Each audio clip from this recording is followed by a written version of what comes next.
Here's the Benny Show with Dennis Day, Rochester, Phil Harris and his orchestra, Mary Livingston, and Jack Benny.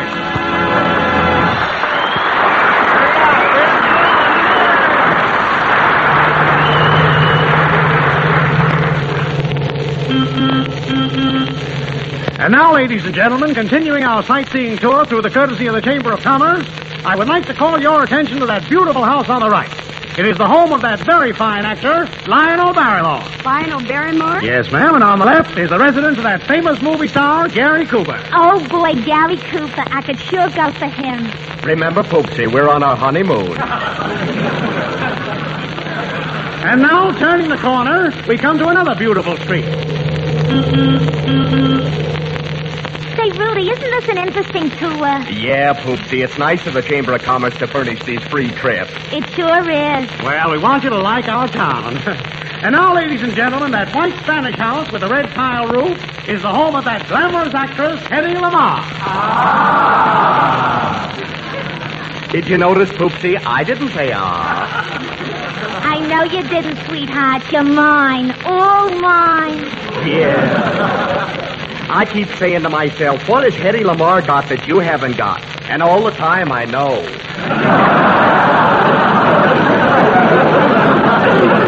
On your right, ladies and gentlemen, between those two rows of palm trees is the home of W.C. Field. W.C. Field? Yes, notice the lovely swimming pool in the yard. Yeah, you can even see the green pebbles in it. Madam, those are olives.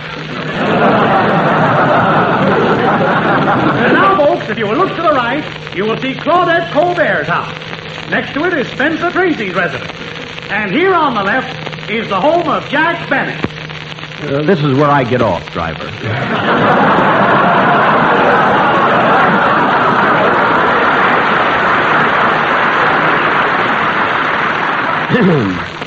Stop the bus. Did you stow away again? What? Take off that beard. I know you. Don't be sarcastic, driver. This isn't the only bus that goes to Beverly Hills. It's the only free one. Never mind. Stop the bus. Now, watch those steps. I don't want you to get hurt and sue the company again. Oh, quiet. And now, ladies and gentlemen, we leave Beverly Hills and drive out to Santa Monica. Yes, folks, beautiful Santa Monica, where you will see more homes of the favorite movie stars. Da-da-da-dum, dee-da-da-dum, sweet Georgia Brown. Dee-da-da-dum. If there's anything I hate, it's the smart aleck bus driver. Dee-da-da-dee-dum, dee-da-da-dum. Gee, was I surprised when we passed Claudette Colbert's house. She's still using the same old curtain.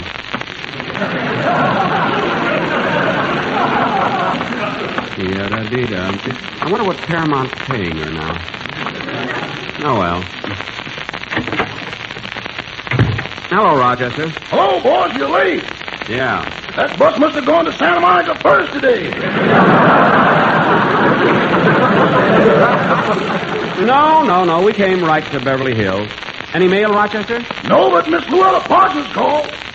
Louella Parsons? Yeah, she wants to get an interview about your career in radio. Well. And pictures. Pictures, too? I talked her into that. Oh, good. You know, Miss Parsons only interviews important people. See, I'll have to think of some interesting things to tell her. Tell her about your tours through North Africa, Egypt, and Beverly Hills. Well, don't worry. I'll think of something. You better think fast, boss. You'll be here this evening. What? That's what she said. That's what the lady said. She said that. Louella Parsons is coming here tonight, but I invited my gang for dinner. That's good, boss. Good? What do you mean, good? Be a big shot. Call her up and tell her you're giving the dinner in her honor. Say, gee, you know, Rochester, you really think fast. I wouldn't last long around here if I didn't.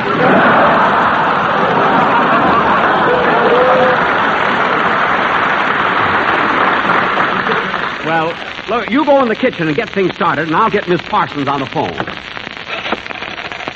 Number, please. Operator, get me Crestview 52717. Crestview 52717.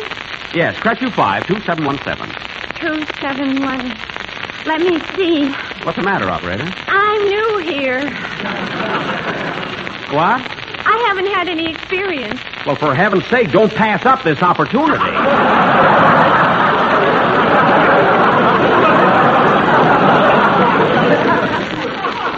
Chevy Crestview 5, 2717. I used to work in May's department store. I sold girdles. I don't care whether you sold girdles or not. Look, miss, this is Jack Benny. Jack Benny? Yes. My, what a small world. Here I am saying to you, what number, please? And only last week I said to you, what size, please?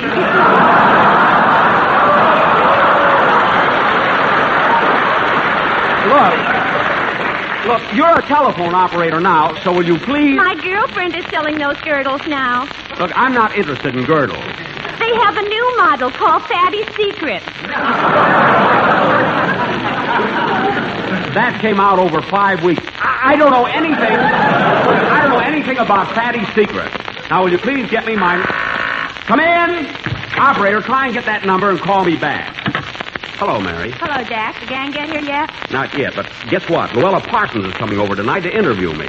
She is? Yeah. See, Mary, I want everything to be just right when Louella gets here. Rochester, don't forget to put flowers on the table. Yes, sir. And go down to the cellar and bring up some wine. The cheap wine or the imported stuff from Pomona?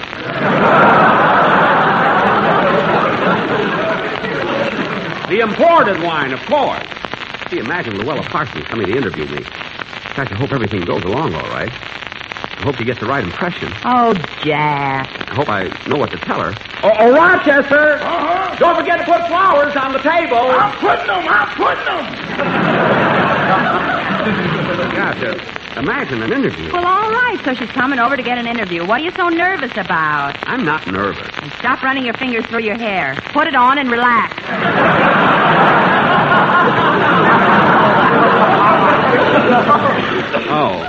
Oh, yes. Jack, the curl goes in front. That's not a curl. That's the loop I hang it up with.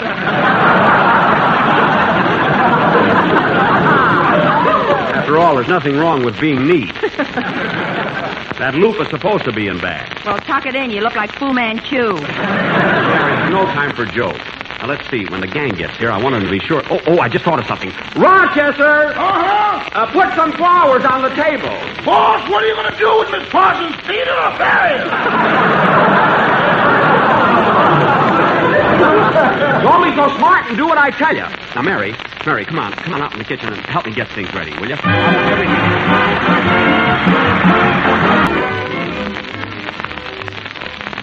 Now, come on, Mary. Let's finish setting the table. The well is liable to be here any minute.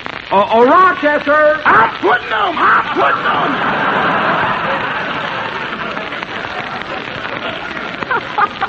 I don't mean that. What are we having for dessert? We're having devil's food cake.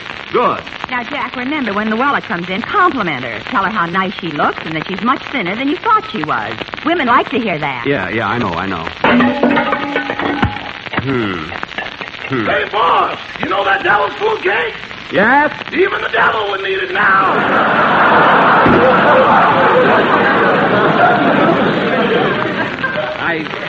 I knew that would happen just when I'm nervous and everything.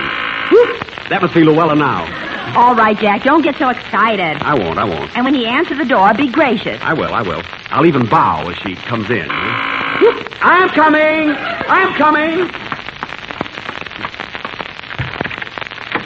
Welcome to my humble abode. Hey, Jackson, what are you looking for? Did you drop something? He's bowing.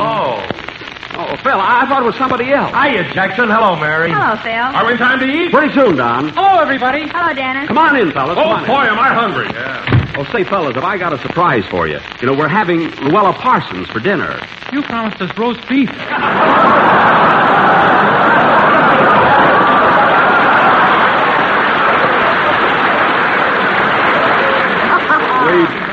We are having roast beef. Miss Parsons. All right, I didn't mean it that way. Miss Parsons is the guest of honor. Oh. In fact, she's going to interview me. Now listen, kid. Louella's coming here to get the story of my life, so don't do anything to embarrass me. Say, Jack, I just happened to think. Don't forget to talk to Louella about her book. Her book? Yes, The Gay Illiterate. It's all about Hollywood. Oh, yes. Darn it, I wish I'd had time to read it.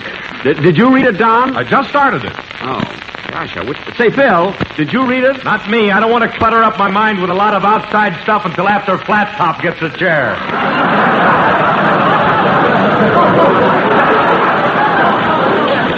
Oh, fine.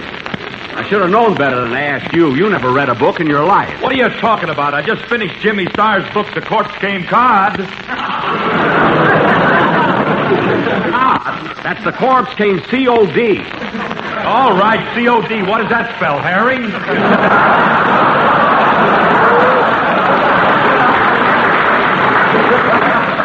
Yeah, herring. You promised us roast beef. Dennis, we're not talking about the dinner. Oh. Gee, Mary, gosh, I don't know what to do about Louella's book, The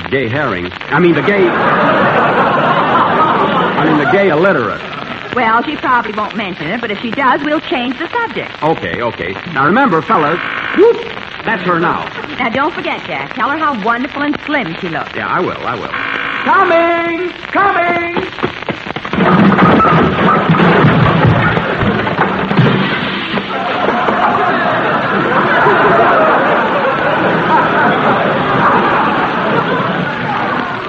Oh, darn it. Rochester had to leave that footstool in the middle of the hall. Well, get up, and the loop goes in back. All right. Just a minute!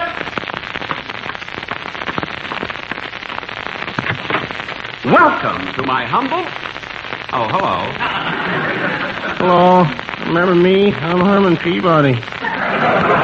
Oh, yes, Herman. You're the one that belongs to the carpool with my gang, huh? Yeah, they always go places and leave me waiting outside. Well, look, Herman... See, I'm an insurance salesman, and I joined this carpool 3 weeks ago. I haven't been to the office since. It's awful. Well, remember, your business comes first, Herman. Why don't you pool up with some other insurance salesmen? Oh, I tried that, but I couldn't afford it. Why? They kept selling me insurance.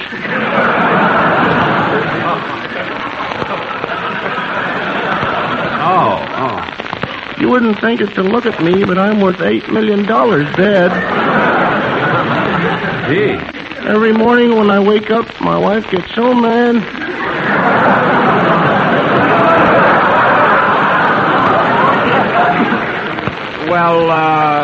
Well, look, Herman. Once I overslept for 15 minutes, and boy, did I jump up fast. Why? What woke you? They were throwing dirt in my face.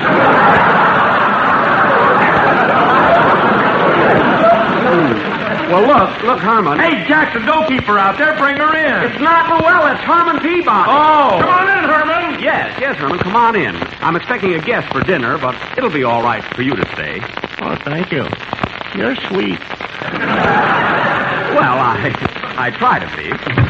Hey, Rochester! Yes, boss? There'll be one more for dinner. Thanks for the warning. I'm eating now. There. Now, fellas, after we have dinner, I think we ought to do something to entertain Louella. I'll tell you what, you guys insist that I play my violin. Wait a minute, Jackson. We ain't getting that kind of dough, bub. Jack, if you want Louella to be entertained, why don't you let Dennis sing? Sure, I'll sing for Miss Parsons. All right, Dennis, you sing, and I'll accompany you on the violin. Come on, kid, let's rehearse it now. Okay.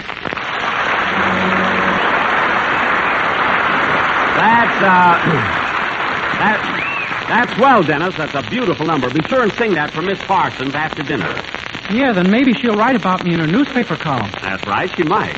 I can just see the headline now. Dennis thrills Louella. Oh, sure.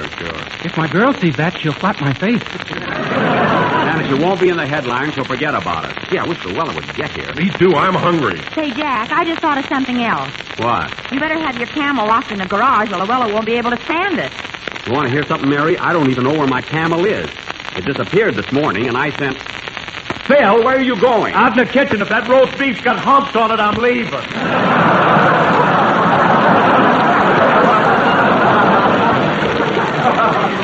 Don't be silly. The camel's probably wandering around the neighborhood. I sent my heir about to look for him. I'm so hungry I could eat the camel. Me too, Mr. Benny. I'm starved. I haven't eaten since breakfast. Breakfast?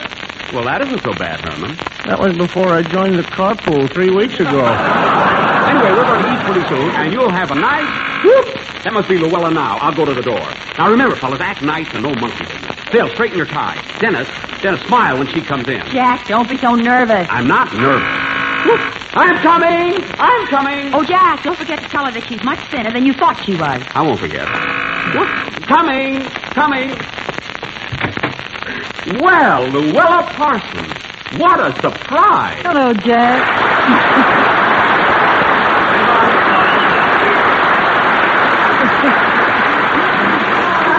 Hello, Jack. Come in, Louella. You know, I've been here sooner, but the bus went to Santa Monica first. Huh? Oh, yes. Say, Louella, don't put this in your column. But when you passed Claude F. Colbert's house, did you notice those curtains? Huh? Yes, I have the same kind in my house. Well, aren't they lovely? Come on in, Louella. I want you to meet my gang. Right this way. They're in the other room.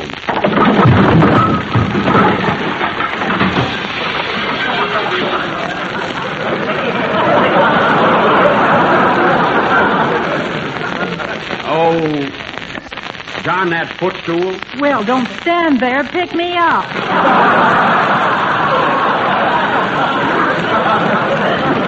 Oh, yes, I'm sorry, Louella. Hey, fellas, I got a surprise for you. Louella Parsons. Hello, everybody. Hello, Louella. Nice to see you. Yep, she's here to get an interview. How are you, Louella? I haven't seen you for a long time. I'm just fine, Mary, just fine. Well, you're looking wonderful, isn't she, Jack? Huh? Isn't she looking wonderful, Jack? Yes. You know, Louella, you're not nearly as fat as I thought you were. Jack! I mean, you really look very slender. That's because she's standing next to Mr. Wilson.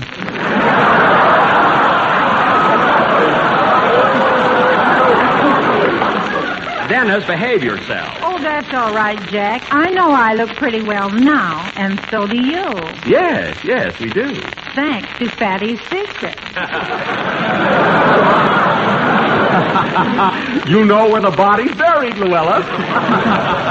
Well, shall we get on with the interview, or would you like to have dinner first? Oh, am I staying for dinner? Certainly, so you're the guest of honor. Oh, well, thank you, Jack. But first, I'd like to ask you one or two questions. Go ahead, Louella, fire away. I was born in Waukegan, Illinois, and I went to grammar school until I was Jack, wait till she asks the question. Oh, yes, I'm nervous. I'm sorry. Now, Jack, tell me. When are you going to make another picture?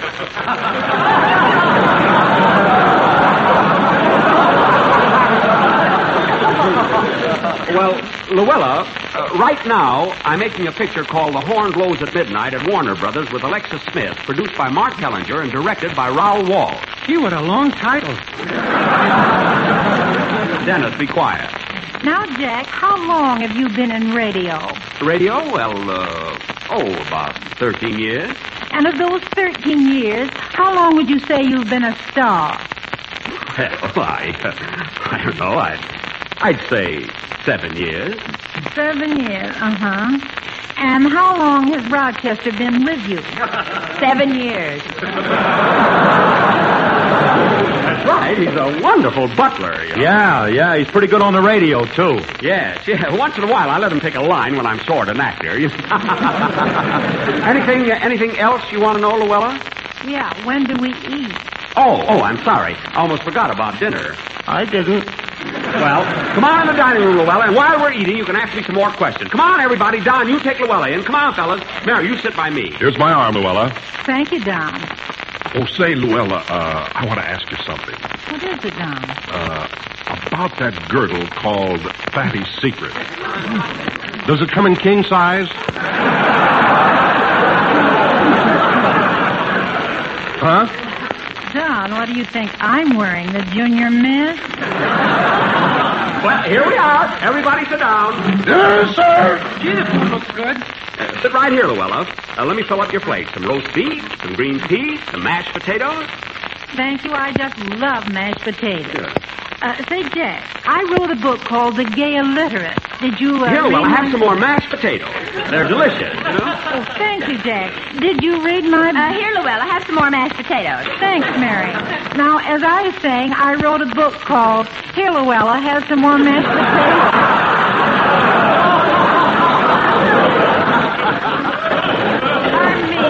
That's right, Louella. Don't be bashful. Have all you want. Say, Lolly, I meant to ask you. You just got back from New York, didn't you? Yes, Phil. And while I was there, I did a broadcast with Fred Allen.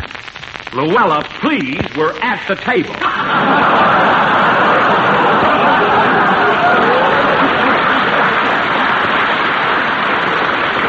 I never permit that name to be mentioned in my dining room. Excuse the expression, Mr. Benny, but I like Fred Allen. Oh, Rochester! Yes, sir. No more meat for Mr. Peabody. Now, shall we drop the subject, or are there any more vegetarians here? That's better. Now, Jack, getting back to my book, did you... Here, Louella, have some more mashed potatoes. That was very thoughtful of you, Don, wasn't it, Louella? Louella, wasn't it? Louella, where are you? Right over here behind these mashed potatoes.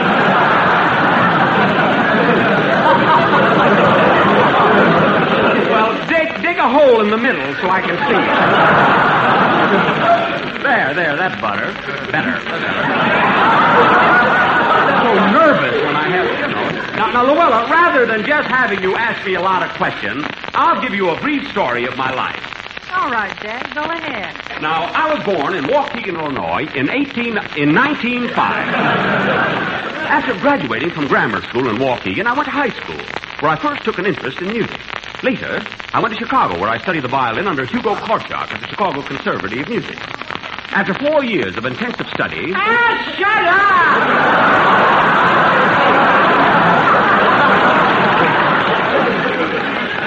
Dennis. Anyway, Louella, after 4 years of intensive study, I showed much promise, so much promise that my professor decided to send me to Carnegie Hall.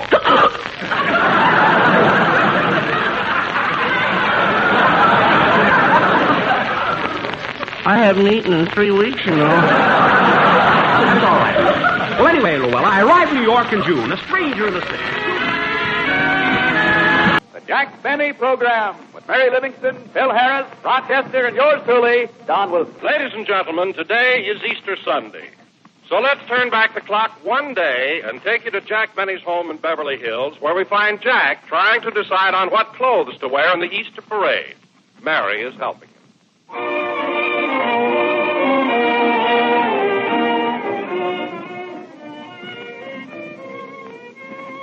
La la la da dum bum bum bum bum bum bum bum dum dum da dum da dee da dum. Oh, sweet Georgia Brown.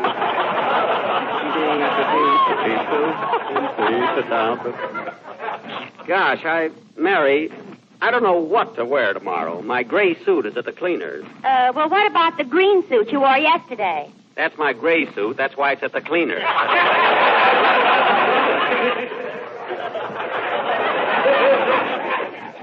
You know, it always turns green in the spring. La, la, la, la, la, la, la, la, la. Gee, Mary, I'm glad you dropped in. What shall I wear tomorrow? Jack, Easter only comes once a year. Why don't you buy yourself a new suit? Well, You can afford it, you know. well, For heaven's sake, Jack, it's not such a big decision. I know, but with my luck, I'll buy a new suit today, and tomorrow I'll be drafted.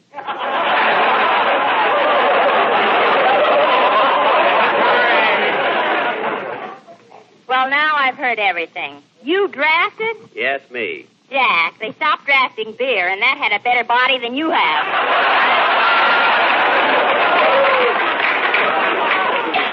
Don't be so funny, Mary. I'm in pretty good condition. Oh, yeah? Well, I got a surprise for you. What? I was doing some volunteer work at the local draft board, and I saw your file. You did? What was my classification? I didn't notice that, but yours is the only card there trimmed in black.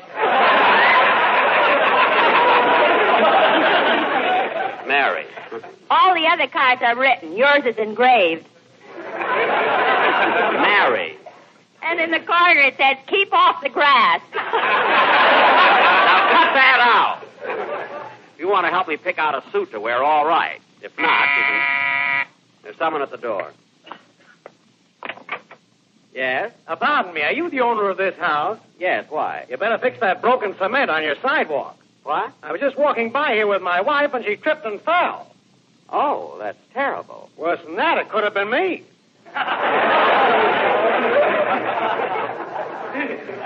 What? The lucky thing I'm nimble. Well, I hope your wife isn't hurt, and I'm sorry it happened. Then you admit it happened. Huh? You're under oath, you know. What? I'm suing you. Suing me? $25,000. $25,000? Now, wait a minute. You can't sue me. And why not? You gotta have witnesses. How do I know your wife tripped and fell on my sidewalk? You gotta show me. I'm from Missouri. Well, take off that Wilkie button. I'm from Wisconsin. I don't care where you're from, and get out of here. All right. Don't get excited. You can't blame a guy for trying. All right, honey, you can get up now. We'll try the next street.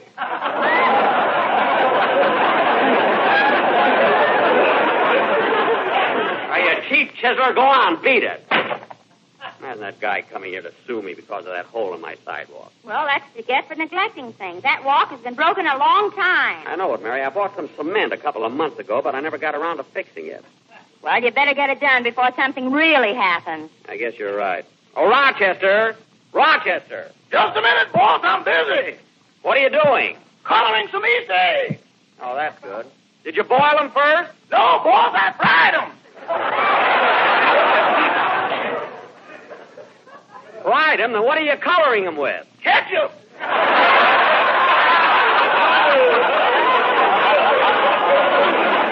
Rochester, stop eating those eggs and come in here. That guy eats everything. Doesn't he know that food is rationed? He ought to. It's been rationed in this house for 12 years. It has not. What is it, boss? Rochester, I want you to go out in front and cement that broken piece of sidewalk. Cement? Yes, You mean a cement job? certainly.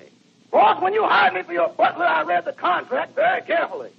Well, And the word cement, cemented, or cementing does not appear even in the small print. what? Or in section 3, clause 8, which is written in Egyptian hieroglyphics. Oh, it doesn't, eh? No. Rochester, how many pages are there in our contract? 76, including the index, appendix, and list of illustrations. All right, and what are those pages held together with? You got me, boss. It's cement. I know what I'm doing every minute. Now, Rochester, let's go out in the garage, grab the tools, and get started.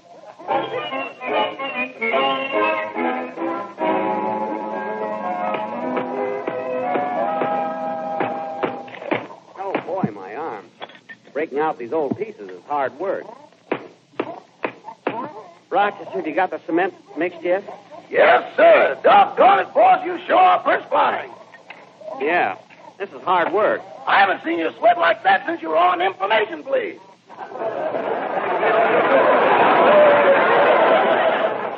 Rochester, I was never a guest on information, please. Oh, that's right. I must have been thinking of Fred Allen. No, boss, forgive me. Forgive me. I didn't mean that. How could I have mentioned that name when you got a hammer in your hand? You shouldn't mention it anyway. Remember, Article 7, Section 19, Clause 8, page page 12. And unfortunately held together with cement. That's right. Say, boss, I think you could make a straighter edge on that sidewalk if you use the chisel. Yeah, I guess I could. Hello, Mr. Benny. Oh, hello, Dennis. Hand me that chisel, Rochester. Thanks. How are you, Mr. Benny? Fine. Have you read any good books lately?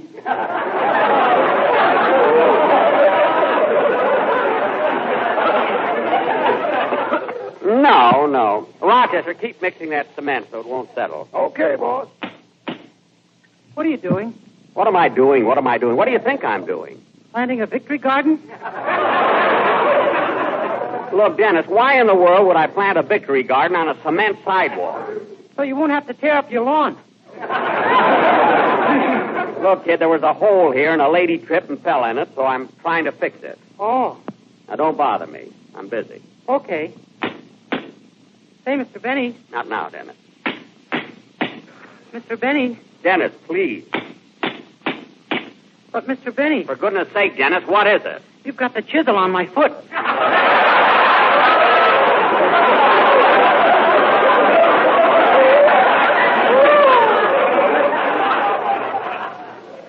Oh.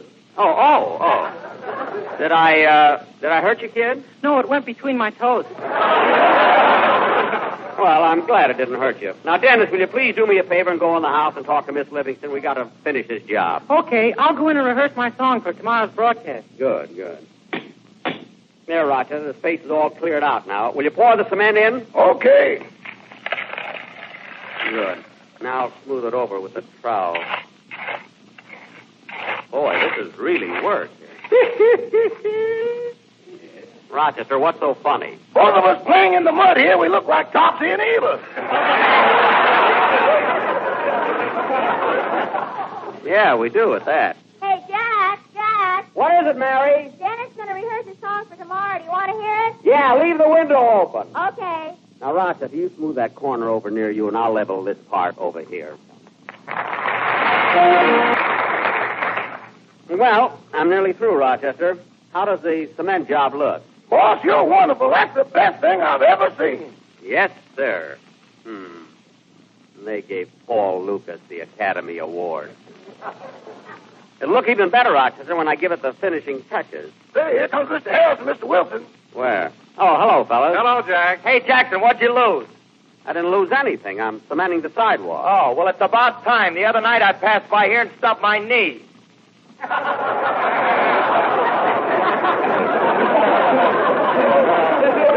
You mean they're getting the joke already? Phil, you stubbed your toe. I stubbed my knee. I was coming home from a party. Oh, well, why didn't you come in? I couldn't. Alice had me on a leash. That's very funny, Phil. Now stand back while I... You remember me? I'm Herman Peabody, the insurance salesman. Oh, yes. You belong to the carpool with my gang. I didn't see you standing there behind Mr. Wilson. I couldn't see you either.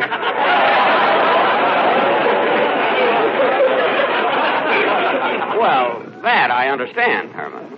What you doing? Oh, there was a hole here and a lady tripped. A hole here, a lady tripped, so I'm fixing it. Oh. Now, Rochester... You know, that's very dangerous, Mr. Benny. You could be sued for a thing like that.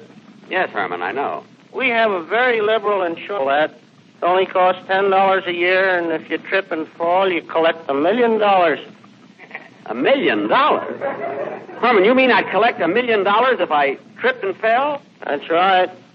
Gee. Only you have to be hit by lightning at the same time.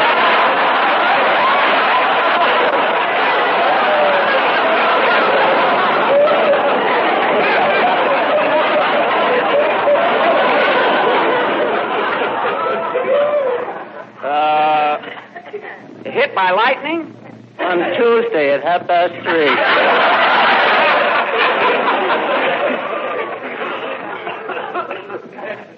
What?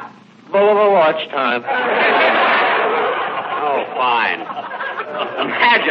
Imagine putting in a provision that you have to be hit by lightning. I wouldn't take out that kind of a policy. Oh, I don't blame you, Mr. Benny. You look silly wearing it in your hat. Wearing what in my hat? The lightning rod. My company takes no chances. Look, fellas, I got to finish my job here. Why don't you go in the house and take Herman with you? Okay. You'll find Dennis and Mary inside. See you later, Jackson. Now, Rochester, just a little more smoothing out here, and we're all through. Hand me that... Oh, here comes somebody, boss. I better take some of these tools off the sidewalk. Yeah, I don't want anyone to trip on them, and they'll... Pardon me. Boss, look up. Look up. It's Mr. Basil Rathbone. Where? Oh, hello, Mr. Rathbone. Basil, it's me, Jack Benny. I'm doing a little cement job. So I see. I didn't think you'd last long in radio.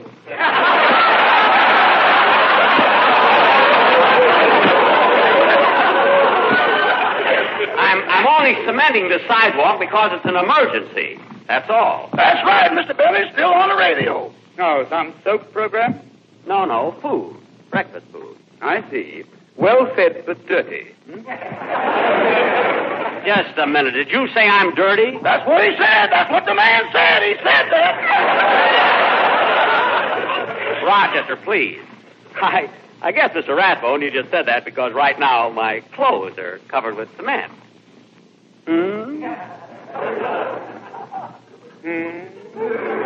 Thanks.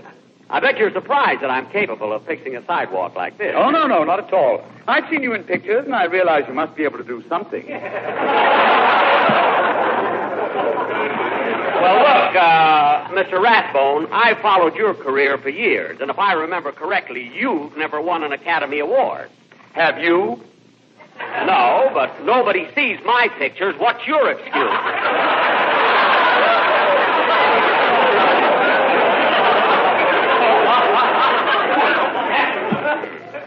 Guess that'll hold you for a while. Oh, say, Mr. Barrelbone, is somebody following you? Where? Oh, no. No, that's my butler. You mean you make your butler walk along the street with you? Oh, yes, he doesn't mind. He's very democratic, aren't you, Jake? If you say so, sir. Well, I say so, Jake. Thank you, sir. Rochester, gather up the tools. If you say so, sir. Now cut that out and stop curtsying. Please. Oh, Mr. Rathbone, sir, shall I fill your pipe again? Yes, James, please do. There you are. May I give you a light now? Yes, James. There you are, sir. My, this tobacco is strong. James, a cough for me, will you? Yes, sir. What? Once again, please. You feel better now, sir? Yes, thank you. Mr. Rathbone, do you have your butler cough for you? Yes, with my heavy schedule in pictures, I can't afford to strain my throat. Oh, Rochester.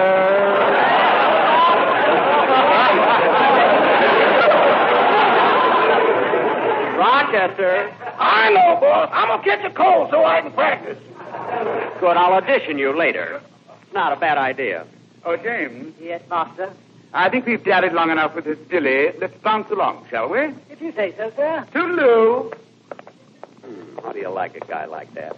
Who does he think he is, anyway? Oh, Jack. Yes, Mary? We're getting hungry. How about some sandwiches? Okay. Rochester, you worked pretty hard out here. Yes, boss. Come on inside and make some sandwiches. If you say so, sir. Wait till the gang sees what a nice, smooth job I did with that cement. I'm really proud of it.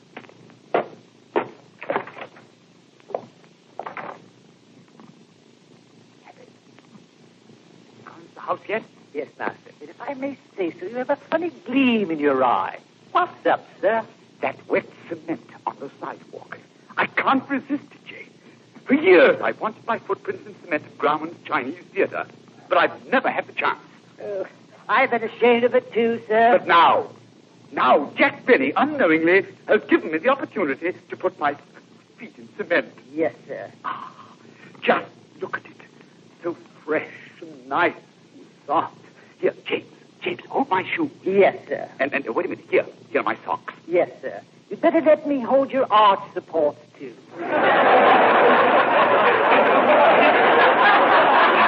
Oh, yes, by all means.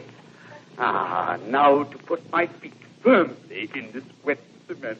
Would you like me to test it first with my elbow? James, I only want to stand in it, not sit in it. I'm sorry, sir. Now, the left foot first. And now the right. Oh, James. You haven't lived until you've had the thrill of having wet cement ooze up between your toes.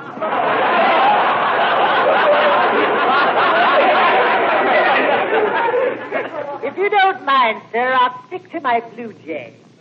Are you enjoying yourself, sir? You've no idea, James. It's wonderful. Now I shall remove my feet.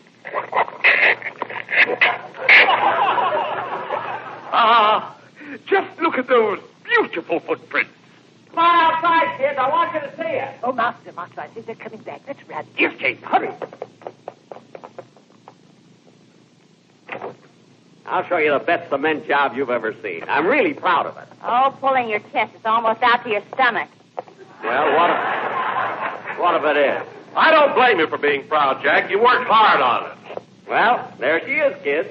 Take a good look. Yikes! What happened, Jackson? What happened? Look at the cement. Look. Somebody put their footprints in it. And look at the size of them. Yeah. I wonder where the other footprints are. What other footprints? Anything that has feet that big must have two more to go with them. You're not kidding. I wonder who stuck their big feet in my cement. I can't understand it. My mother's in Cleveland. This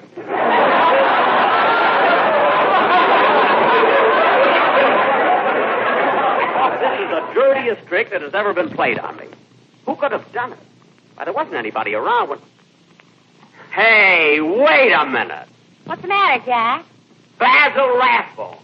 Basil Rathbone was here just a few minutes ago. Why would he do a thing like that? Yeah, why would he do it? That could be the reason. I don't care what his reason is. I'm going over to Rathbone's house and punch him right in the nose. I don't blame you, Jackson. I'm going to punch him in the nose, too. After me. Don't argue about it, fellas. He's got enough nose for all of us. Anyway, I'm not afraid of him. You guys wait here, and I'll handle this myself. They don't come too big for me.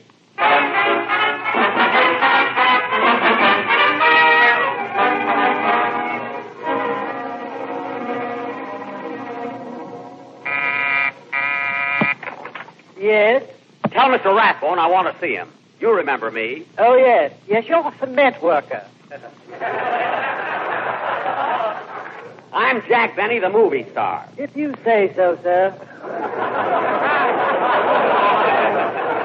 Well, I say so, sir. Thank you, sir. Now tell Mr. Rathbone I want to see him. Yes, sir. Wait right here, please. I'm not waiting for anything. I'm coming in right now. Oh, Mr. Rathbone. Mr. Rathbone. Yes, James? Wipe off your feet, sir. Here he comes. Oh, no, you don't, Rathbone. I caught you red-handed, and you ought to be ashamed of yourself. But, Jack. Imagine a man of your position in the community doing a thing like that. But, Jack. Sticking your big feet in my cement. What have you got to say for yourself? Jack, I know it'll be difficult for you to understand, but it's a phobia with me. When I see cement, something happens to me. Something comes over me. Something seems to snap inside me. That's all. I can't control myself, Jack. Please believe me. I fight against it. But it has me in its vicious, unrelenting power, and no matter what I try to do, it overwhelms me. Basil, control yourself. It isn't that serious. Yes, it is. You're only being kind to me. But, Basil, if it bothers you that much, you can come back and help me fix the cement. Oh, Jack, I will. Oh, this is so kind of you, so generous of you. I don't deserve it. Basil. I don't deserve anything. I'm a cad. I'm a scoundrel. Basil. I should be horsewhipped. Basil. Oh, why? Why did I do it? Basil, calm yourself. Just come over and help me fix it. For heaven's sake, Jack, will you wait till I finish my scene? You've seen? You mean you're just acting now? Certainly. You're not the only one who hates Paul Lucas.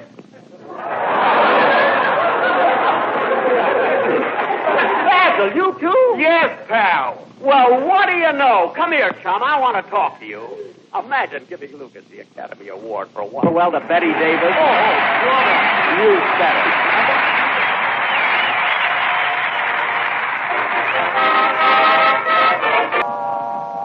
Good night, everybody.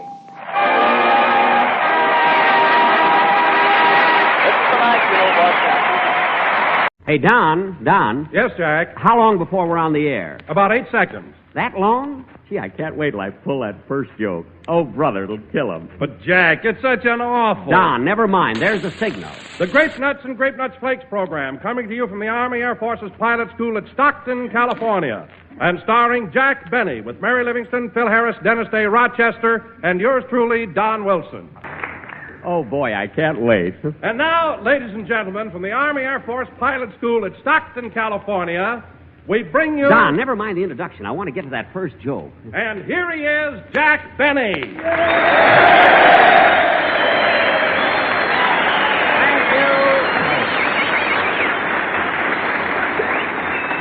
you. Thank you. Hello again. This is Jack Benny talking. And Don, let's not keep him waiting. Let's get into that gag. Go ahead, Don. Ask me how I got up to Stockton. Oh, Jack, that's such an... Don, ask me how I got up to Stockton. Okay. Say, Jack. Yes, Don. Jack, how did you get up to Stockton? I came on foot. Now, wait a minute, fellas. That's not the joke yet. Wait a minute. That isn't it. No. Wait a minute. Now, go ahead, Don. Ask me why I came on foot. Jack Benny, you ought to be ashamed of... Don, ask me why I came on foot. Oh, all right. Say, Jack. Yes, Don. Why did you come up to Stockton? Why did you come on foot? Because I came through the Sand-Walking Valley.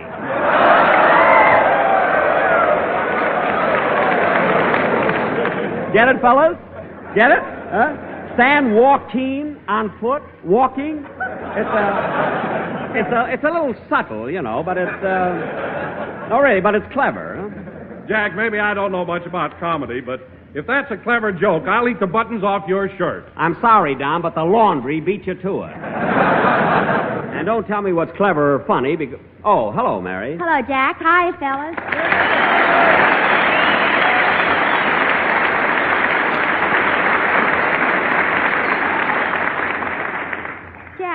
What are you sneering at Don for? Oh, he tried to tell me that Sand-Walking Valley gag isn't... Jack, for heaven's sake, you didn't tell that one here, did you? Why not? It's very funny.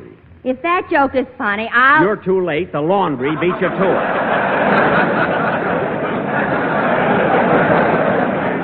it. Anyway, what's the matter with you and Don? That's the kind of stuff these guys love. They really laugh at a gag like that. They wouldn't laugh at that gag if Colonel Higgs told it.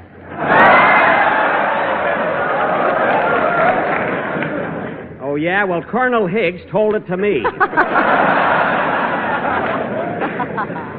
Now, let's forget it. Okay. Say, Mary, how do you like being up here at this Army airfield? Oh, it's wonderful, Don. The pilots here are such a nice bunch of fellas. Oh, they certainly are. Yeah, I met one this morning. I said hello. He said, how do you do? I said, how are you? And he said, how about a kiss? Mary, you mean he kissed you so fast? Fast? Around here, they call him Wallflower. Wallflower? Mary, nobody could kiss a girl faster than that. They couldn't, huh? When I was coming over here from the PX, a group of pilots passed me. They said hello. I said, how do you do? And they showed me. Oh,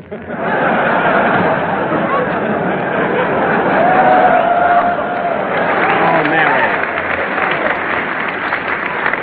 Mary, stop making things up. I'm not. Even the colonel warned me. The colonel warned you? Yeah. He said if I see any guy around here with puckered lips and he isn't carrying a bugle, watch out. Well, that explains it. This morning, the whole camp looked like Tommy Dorsey's brass section. Anyway, Mary, we're up here to entertain the boys, so let... Oh, hello, Dennis. Hello, Mr. Benny.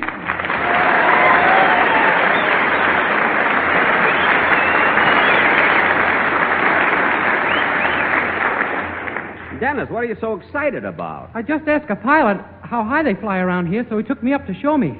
Really? Yeah, we went up to 10,000 feet, and then 20,000 feet, and then we went up to 30,000 feet, and from then on I had to take his word for it. Take his word for it? Yeah, I dropped my tape measure.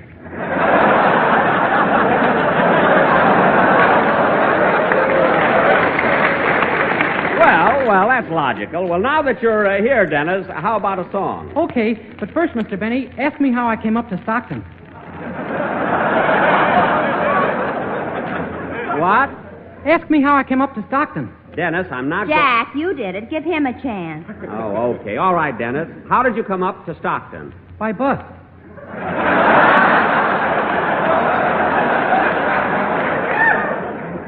Well, that I don't get at all. I haven't finished it yet. Now ask me why I came up by bus. Dennis, I haven't got time. Jack. Oh, all right, Dennis. Why did you come by bus? Because if I came on foot, I'd have to tell that lousy joke.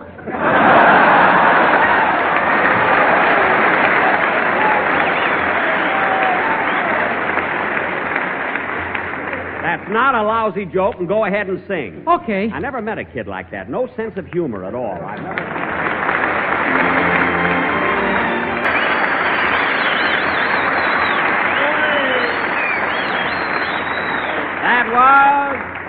That was Now I Know, sung by Dennis Day. Very good, Dennis. You sang that beautifully. What's your opinion against all my fans? No use waiting. I'll have a talk with that kid. Huh? Say, Jack, when you talk to him, be sure to tell him about grape nuts and grape nuts flakes. Don, Dennis knows all about grape nuts and grape nuts flakes. He does not. He does, too. I do not. Dennis, what has Mr. Wilson been yelling about for the past 2 years? More money. Look, Dennis, Mr. Wilson's been talking about those malty, rich, sweet as a nut grape nuts and grape nuts flakes. That's right, Dennis. Mr. Benny's right.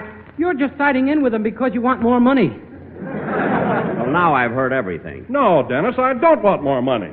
What? No, I didn't mean that. It's too late, Don. Jack's got witnesses. Mary, I don't need witnesses. Don's perfectly happy with his salary. Aren't you, Don? And now, fellas, tonight we have a surprise for you. For our feature attraction, we are... Here I am, Jackson. Hiya, fellas. Well, hello,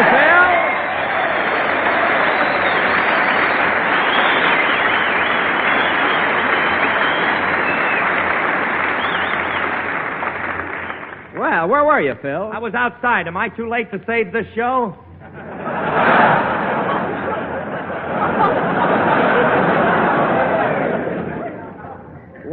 What do you mean, save the show? Well, I was sitting out in the car and I heard the first part of it, that sand walking valley joke. Oh, hubba, hubba, hubba. Oh, hubba. Hubba? Yeah. Say, listen, what's the matter with that joke? Listen, Jackson, they write funnier stuff than that on tombstones. Oh, stop, will you? Look, if you want to make these guys laugh, give them some real humor. Oh, fine. I mean, that sharp stuff. Now, get a load of this. Say, fellas, did you hear about the flying cadet that went to the burlesque show? Phil, please. He wanted to see how they could take off on such a short runway. Oh,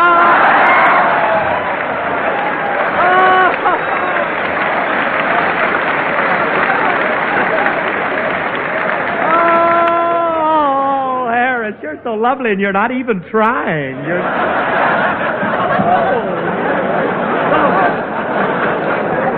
Hey, that wasn't bad. No kidding, Phil. Did you make that up yourself? Sure, Jackson. Anytime you want that Mark Twain twist, come and see me. I got it. Well, that one was all right. Say, that reminds me, Phil, I've been looking for you ever since we got into Stockton Thursday.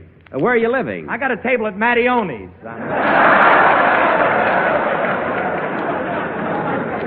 Mattioni's? Yeah, Jack, that's a place in town where all the boys go dancing. Where the boys go dancing? Oh. I saw girls there, too. Well, naturally, the boys aren't going to dance without girls. Of course not, Dennis. Mr. Benny's right. Or you're just trying to get more money. Dennis, when you don't know what you're talking about, be quiet. Phil, what is this Mattioni's you mentioned? Well, it's a I was there last night, Jack. One of the pilots took me. Oh, what kind of a place is it? Well, I don't know just how to describe it, but getting in is basic training, dancing is blind flying, and when you leave, you're washed out. You nearly washed out that joke there. Hey, I must go there sometime. Me too.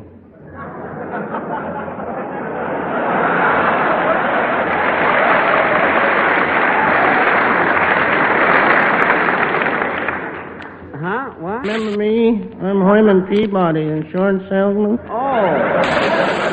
Oh, yes, you belong to the carpool with my gang. Herman, how'd you get up to Stockton? Oh, no, you don't.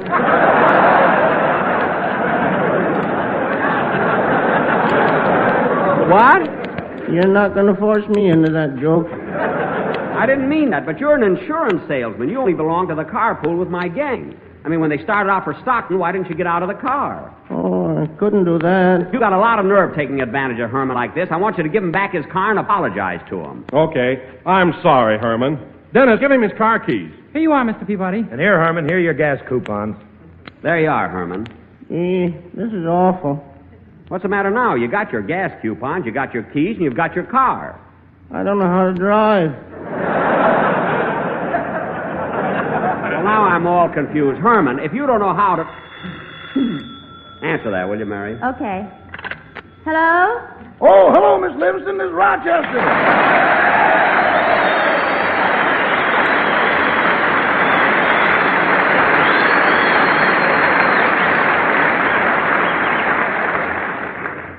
What is it, Rochester? Will you tell Mr. Benny I'm in Stockton? I just got in. You just got in? What made the train so late? I didn't come by train. I was on Highway 99 freelancing.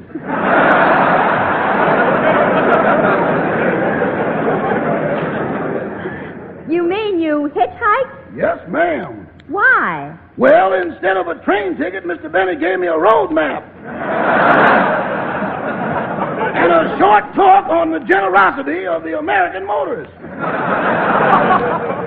You mean to say that's all Mr. Benny gave you? No, he also gave me a white glove for night operations.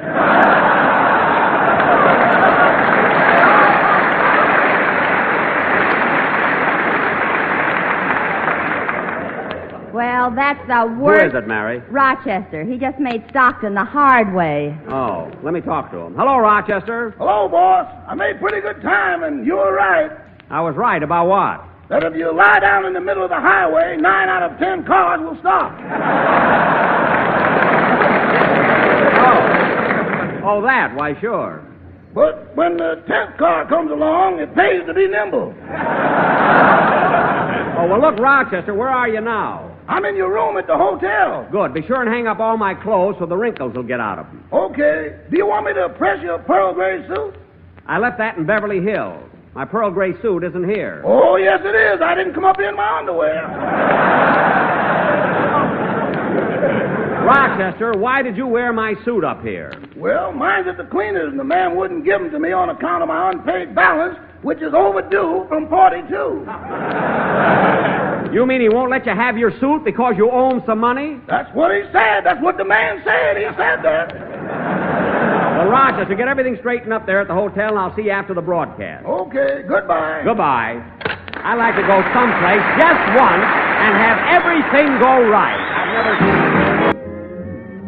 That was a quick fade played by Phil Harris and his orchestra. Very good, too, Phil. Very good. And now, ladies and gentlemen, just before I left Hollywood, I was at the Brown Derby having breakfast with Bob Hope.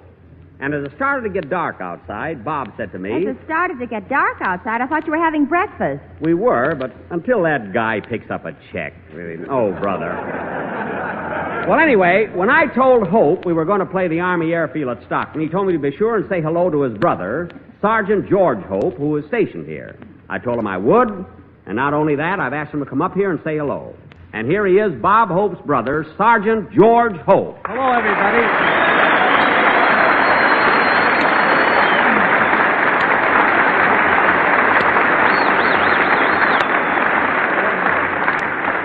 Well, George, it's nice to have you here with us. And incidentally, when I saw your brother Bob, he had to hurry away on a tour. Your brother sure plays a lot of camps, doesn't he?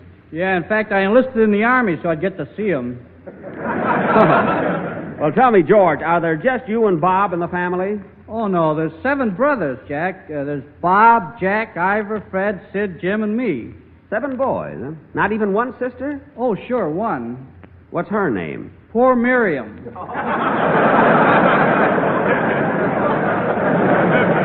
Oh, come, George. Poor Miriam isn't your sister. She's the gal who can't get a date. Yeah, she's a female sad sack. That's what I thought. Well, George, when I see Bob again, I'll tell him that I saw you and you're looking fine. Thanks, Jack, and tell him I miss him a lot. You know, I don't even get to hear Bob's program. You don't? No, I haven't got a radio. What? You mean to say you never get a chance to hear Bob Hope's program, your own brother? Nope. Well, that's a shame. I'll tell you what, George. You sit right down here and we'll put on one of his programs especially for you. You will? Yes, sir. Hey, kids, come here. We're going to put on a Bob Hope program. Now, I'm going to be Bob. Mary, you'll be Francis Langford. Okay. Dennis. Yes, please? Dennis, you'll be Professor Colonna. Professor Colonna? Gee, I wish you told me that this morning. Why? I would have raised a mustache. Please, silly.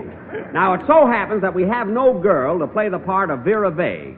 So, Phil... Hey, wait a minute, Jackson. I ain't going to play the part of no dame here. Why not? Gee, and Charlie's aunt, I play the part of a woman. Yeah, but you got the shape for it. You got the curls. Never mind, Phil. You're going to be Vera Vague, and that settles it. All right, Don, introduce the program. Well, here we go, George. Are you excited? I sure am. Take it, Don. For the armed forces at the Stockton Army Air Force Pilot School, we bring you the Pepso-Nut Show, starring Bob Benny.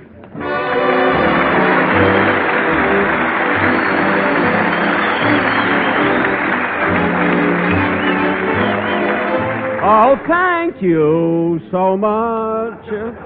How do you do, ladies and gentlemen? This is Bob Stockton Airfield Benny, telling you all to use Pepso-Nuts because it's got what it takes, and after you brush your teeth, you can eat those flakes. Or, this is Bob Air Force Benny telling all you aviators that Pepso-Nuts will give your face that gleam, and then when you smile, all the Stockton babes will come in on the beam. Or, I thought I had another one. Yes, sir, Stockton Airfield. The boys here love this camp. What other camp is there where a soldier can get leave, wash up, get a shave and a haircut, shine and a manicure, then go into Stockton, spend a lovely evening standing on a street corner howling at the moon?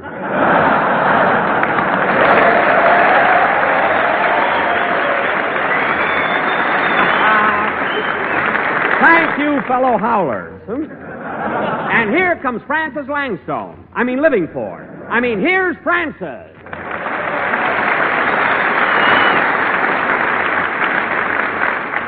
Hello, Bob. Hello, Francis. How do you like it here in Stockton? Fine, Bob. I like it much better than Hollywood, but that's because of the men here. They're different. Wait a minute, Francis. What do you mean the men are different? Well, all the men in Hollywood are wolves. Now, wait a minute. I resent that. After all, I'm a Hollywood man. I don't look like a wolf, do I? No, you look more like a gopher with an inferiority complex. Hey, Bob Hope's show's going as good as ours, isn't it? And now Francis Langford will sing I Couldn't Sleep a Wink Last Night. I couldn't sleep a wink last night because... Thank you, Francis Langford. Well, Sergeant Hope, how do you like it so far? Well, You ain't heard nothing yet, George, because here comes Professor Colonna. Hello, Professor. Greetings, Gate. Did you gain weight?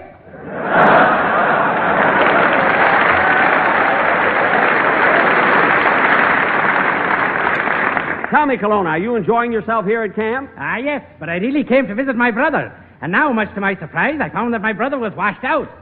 Your brother was washed out? What was wrong? Too little IQ? No, too much B.O. Look, Colonna, I've got a secret for you. There's no place on this program for a jackass. Egad, don't tell me you're quitting.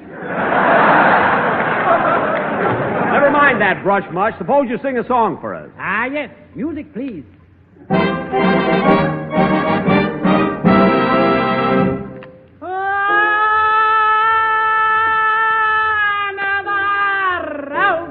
Mandalay.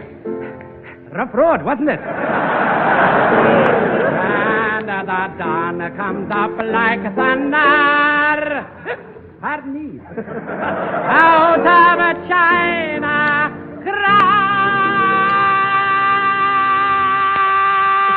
the bay.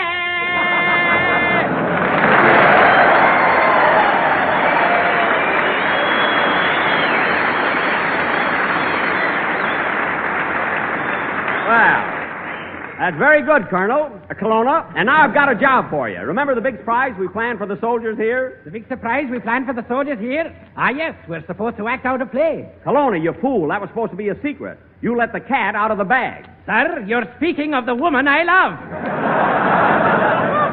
Well, look, Colonna, we need a leading lady for our play, and I want you to go out and find one. Ah, yes. Goodbye now. I'll be back soon with a female goon.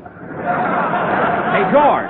George, how do you like it now? Well, Atta boy, and pretty soon we're going to have... You, Mr. Hope! Why, it's Vera Bay!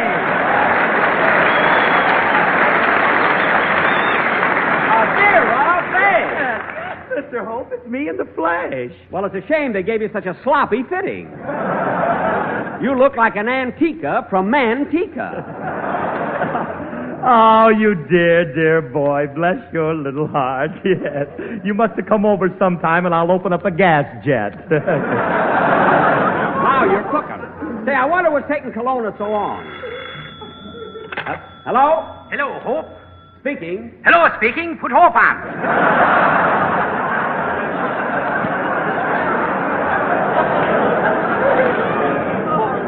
This is Hope. What's up, Professor? Great news, Hope. I found a leading lady for your play. I found her here in New York. Now, wait a minute. New York is 3,000 miles away, and you left here only 2 minutes ago. How did you get there so fast? Took the Stockton bus. Oh, so you took the Stockton bus. Did you get a seat? Huh? Did you get a seat on the bus? Naive little character, isn't he? Well, Kelowna, what's the name of the leading lady? Some kid called Cleopatra. Kelowna, Cleopatra's been dead for thousands of years. If you've got Cleopatra with you, she's only a mummy. You mean she's not alive? Of course not. Get off my lap, honey. You're a little too late. Kelowna, she won't do. Find another girl and call me again. You know, Francis, someday that professor is going... Hello, Bob Hope speaking. Who?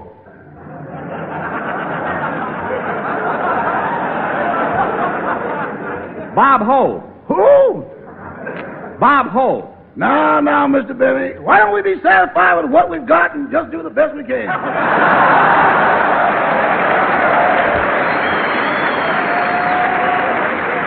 Never mind. Imagine phoning right before the finale. Thanks for the memories. We've had a lot of fun. We're sorry that it's done. But now our show is over and we really have to run. So thank you so much.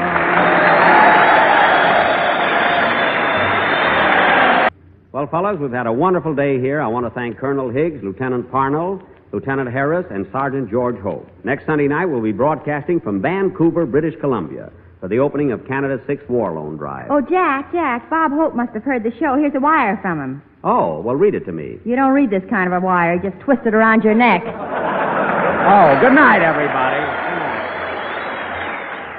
Grape Nuts and Grape Nuts Flakes program coming to you from Vancouver, British Columbia, and starring Jack Benny, with Mary Livingston, Phil Harris, Dennis Day, Rochester, and yours truly, Don Wilson. And now, ladies and gentlemen, from Vancouver, British Columbia, we bring you a man who traveled all the way from another nation to get an ovation at the station and only got it from a relation. And here he is, Jack Benny.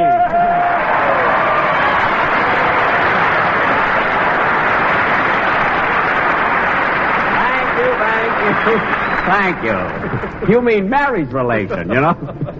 Hello again, this is Jack Benny talking, and it's sure swell to be here. Yes, Don, here we are in Vancouver. What a beautiful city. Oh, it certainly is, Jack. It's so picturesque with its snow-capped mountains right across the harbor. And that Vancouver hotel, did you ever see anything so luxurious? Jack, that's one of the classiest hotels I was ever in. I'll say it is. Well, when they showed me my room, I was simply overcome. Don, the lovely furniture and the bathtub. I was amazed. Well, Jack, you've lived in hotels before. All bathtubs are the same. I know, Don, but these are right in your room.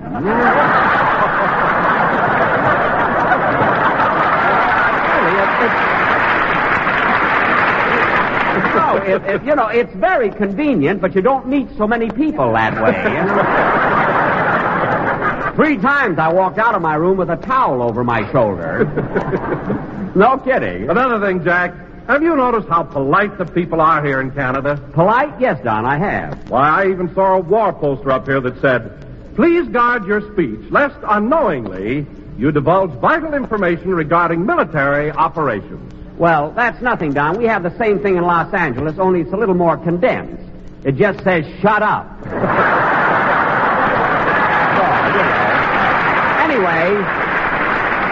Anyway, Don, I agree with you that the...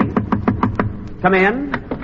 Mr. Benny? Yes? I've been appointed by the mayor to welcome you to the city of Vancouver. The mayor? Well, that's very nice. I've lived here all my life, and if there are any places of interest you've missed, I'll be glad to point them out to you.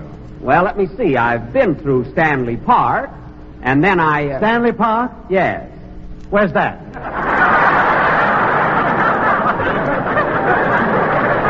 Why, it's right at the foot of Lions Gate Bridge. Lions Gate Bridge? Yes. They have one here? Of course. That's the bridge where Burrard Inlet meets English Bay. English Bay? Certainly. That's the body of water that practically surrounds the city. Oh, so that's what that is. Of course. Oh, good. Is there anything else you'd like to know?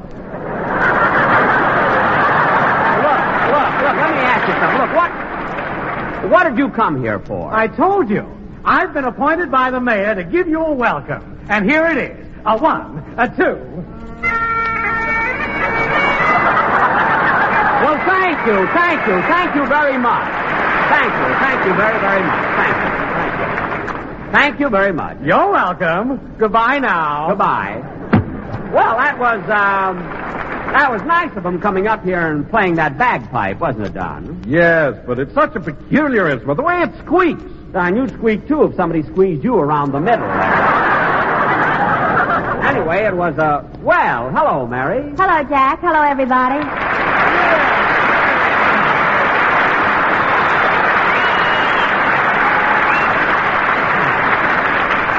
Well, Mary, how does it feel coming back to Vancouver, your old hometown? Oh, it certainly is thrilling, Jack. As soon as we got here, I went down to Nelson Street. That's where I used to live, you know. Yeah, you told me. Then I visited King George High School. That's where I graduated from. Brought back memories, huh? It sure did. Just think, Jack, right here in Vancouver, I spent my girlhood days. Gee, Vancouver, 1928. Yeah. You know, I spent my boyhood days in Waukegan. Gee, Waukegan, 1883.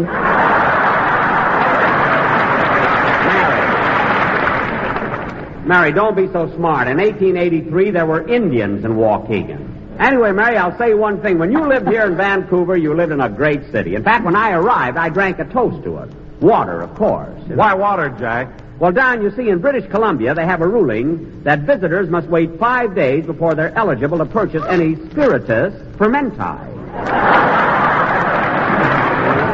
Spiritus fermenti? Yes, that's the stuff that comes in pints, quarts, and W.C. Fields.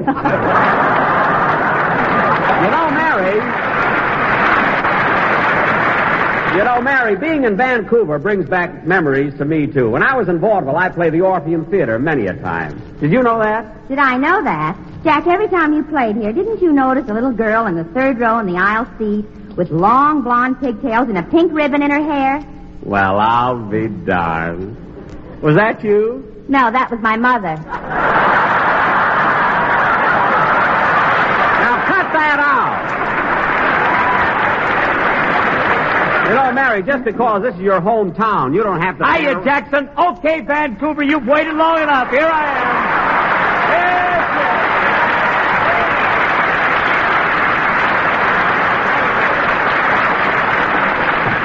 Oh, brother, what an entrance. Phil, what makes you such a ham? Listen, Jackson, this may be news to you, but when you got talent, you can do anything. Talent? Phil, you're supposed to be an orchestra leader, aren't you? Sure. But do you know how to lead an orchestra? No. Can you read music? No. Can you play an instrument? No. You can't do any of those things. Well, what about it? What about it? What am I paying you for? Look, Jackson, if you're a jerk, don't blame me. Phil, you're lucky. You're lucky that's true, or I'd get sore about it. And to show you I'm a right guy, I'll give you a chance to redeem yourself. Say, Mary, you know that song you were rehearsing on the train? You mean Love, Love, Love? That's the one. Let Phil sing it with you. But, Jack, I rehearsed that song alone. I know, Mary, but Phil gets paid every week. He ought to do something. Go ahead, sing, kid. Go ahead. That was Love, Love, Love, sung by Mary, Mary, Mary, and Phil, Phil, Phil. Thanks. No fooling, kid. You did a swell job with that song. You see, Jack, you were wrong. Phil can do something. Well, I didn't say Phil couldn't sing, Mary. I merely said that... And that ain't all, Jackson. You know I can make up jokes on the spurt of the moment. Oh, fine. Spurt of the moment. Yeah, now look, get a load of this. You ask me. You say, ask me why the girls in Vancouver never take sun baths. Oh, Phil, please. Oh, Jack, ask him. What can you lose? All right, Phil. Why do the girls in Vancouver never take sun baths? Because even the mountains peak.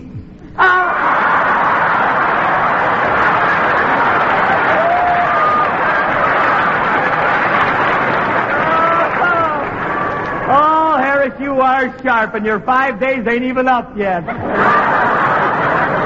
Oh, you're a Phil, if that's your idea of humor, come in. Mr. Benny, I just found out that you're absolutely right. About what? That water out there is English Bay. Well, dry yourself off and get out of here, will you? Not yet. A 1, a 2, a 3. Hey, wait a minute. Look, you gave me that welcome a few minutes ago. I had some left over. Good. Goodbye now. Goodbye. Come in. What is it, miss? I'd like to see Mary Livingston. Will you please tell her that I... Well, Ruby! Well, as I live and breathe, Mary! Imagine seeing you after all these years. I'm certainly glad you looked me up because you're the one girlfriend I wanted to see and talk over old times. And, you know, the days when we used to go to school together and go on the picnics and see the movies and go out with Sally. We used to have fun. Wonderful. Don't you remember the little...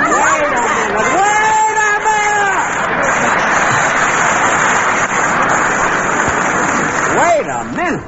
Good old Ruby. Good old Mary. If it turns out they don't even know each other, I'm quitting radio. I mean it. Jack, I want you to meet my old school chum, Ruby Wagner. Ruby, this is Jack Benny. Pleased to meet you. Any friend of Mary's is a friend of mine. Thank you. Gee, Mary, you haven't written to me in over 10 years. Tell me, are you still going around with that old broken-down fiddle player?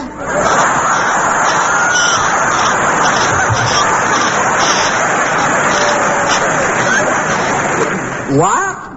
Ruby, quiet. This is the broken down... Jack is the fellow I wrote you about. I work for him now. Gee, Mary, am I glad you stopped me. I might have mentioned that other thing you wrote me. You know what.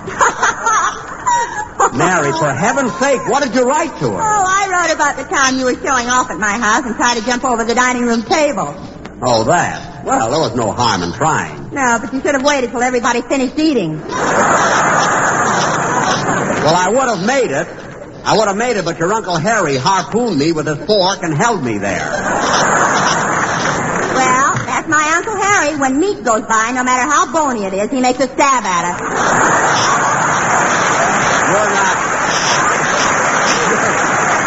You're not kidding. Say, Ruby. Yeah, Mary? Why don't you sit down and wait till the show's over, and you and I'll talk about our school days. Okay. Weren't we dumb? Well, we'll talk about that later. Yes, Ruby,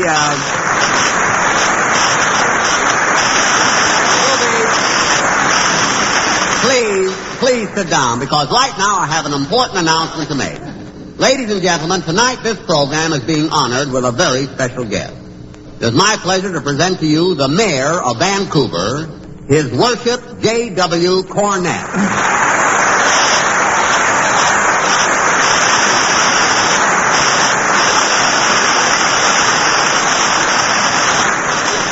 Thank you, Jack.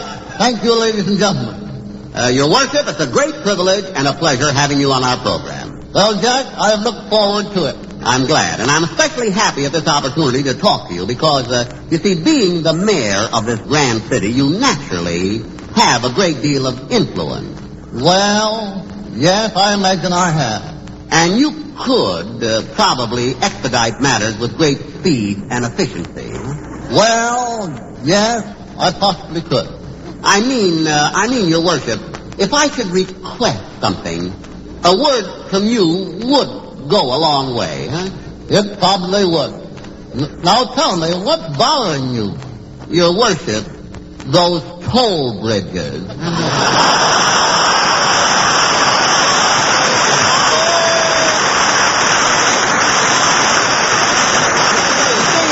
You see, I've heard so much about Grouse Mountain Chalet on the other side of the bridge, and I'd like to see it just once without my telescope, you know? If you know what I mean. I know what you mean. Oh. Well, tell me, is Grouse Mountain Chalet really as beautiful as it looks from a distance? Oh, even more so. You know, the toll charge is only a quarter, and it would be a shame to miss the chalet after coming so far. Really? Yes, Jack, it's one of the beauty spots of Canada. Well, that settles it. I'll take your word for it. Really well. By the way, Your Worship, I meant to ask you, did you send a man over here to welcome me? Yes, I did. Well, would you believe it? It was funny. That man lived here all his life, and he didn't know that the large body of water out there was English Bay. Oh, is that what it is?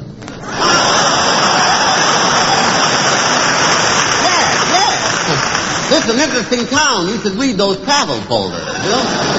Well, Mayor Cornett, I want to thank you for appearing on our show. It's been a lot of fun, hasn't it? It certainly has, Jack. And on behalf of my fellow Canadians, I want to thank you for coming here and playing such a fine part in our 6th victory loan. You're very welcome.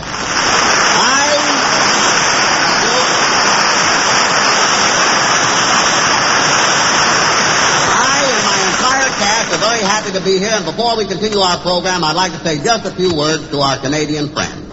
Since our arrival in Vancouver, we have visited your hospitals and talked with your boys back from the battlefield. They can tell you why Canada's 6th victory loan must be an overwhelming success. You can put your dollars into the fight with them by buying Canada's 6th victory loan. You can support them worthily, but only if you put victory first. Thank you, Mayor Cornett. And now...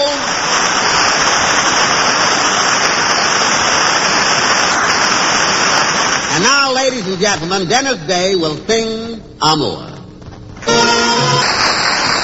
That was Amour sung by Dennis Day. And ladies and gentlemen, this is Dennis's last appearance on our program. And Dennis, all I can say is, if you were leaving for any other reason except to join the armed forces, I'd hate to lose you.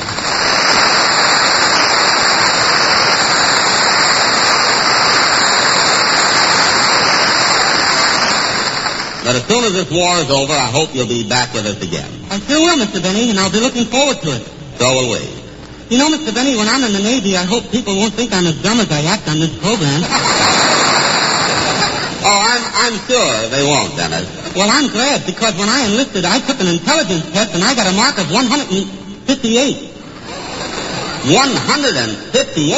Sure, here's the card. And it also says that I have a great powers of leadership and will be a great success. Dennis, this is your weight and fortune.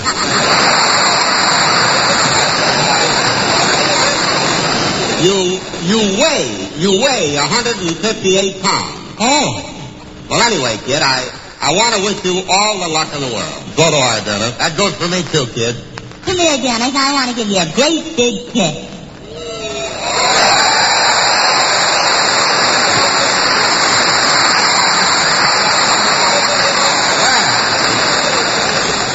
Well, how was that, Dennis?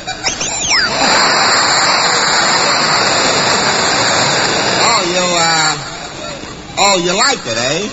Yeah, peppermint lipstick. I know. Well, Dennis, one of the reasons I'm happy that you're joining the Navy is because I was a sailor in the last World War. Yes, I know. And incidentally, kid, through all these years, I've kept my old sailor suit. Yes, sir. And as long as I won't be needing a sailor suit anymore, and you will, well... Just, Denny, if you're trying to sell him that suit, you ought to be horsewhipped. Mary, I'm not trying to sell him anything. Haven't you got any sentiment? I love that suit, and I kept it for 25 years. I'm only going to charge him for storage. That's all. Mothballs don't grow on trees, you know.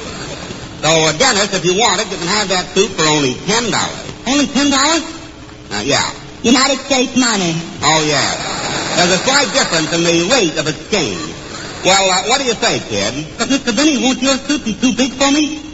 What do you mean? Well, it would be too big around.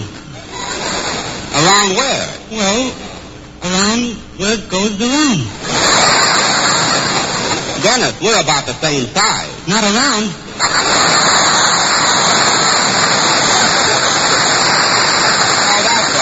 Hey, Jackson, look, why don't you be big-hearted? Now, the kid's been with you for 5 years. He's going in the Navy, and you have no use for that sailor suit anymore. Why don't you give it to him? You're right, Phil. Okay, Dennis, you can have my old sailor suit. Gee, thanks, Mr. Benny. And in that case, you can have all my civilian suits. Well, thanks, kid.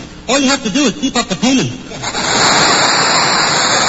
Dennis, how can you be so mercenary? Where in the world do you pick up ideas like that? You know, you should... I'll take it. Hello? Hello, boys, it's Rochester.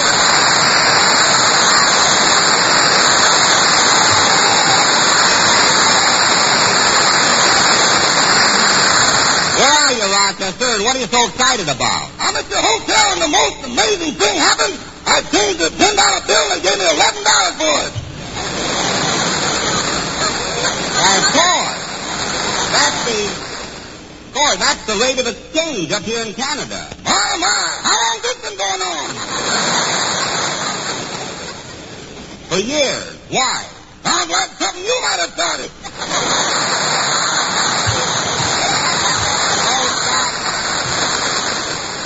Stop being so silly, and don't be too excited about getting $11 for 10. You lose that when you go back. What did you say, boss? I said don't be too excited about getting $11 for 10. You lose that when you go back. Who's going back? You are. We are, and we're leaving Tuesday morning. You mean we're departing from this monetary paradise? Certainly, we got to get back. We have a lot of things to do besides Rochester. Money isn't that important. Boss, you talk like a man whose 5 days are already up. Never mind. Just be sure you have everything packed. We're catching the boat on Tuesday morning. Oh, no, boss, not a boat. Last time we were on a boat, I got so sick I turned green.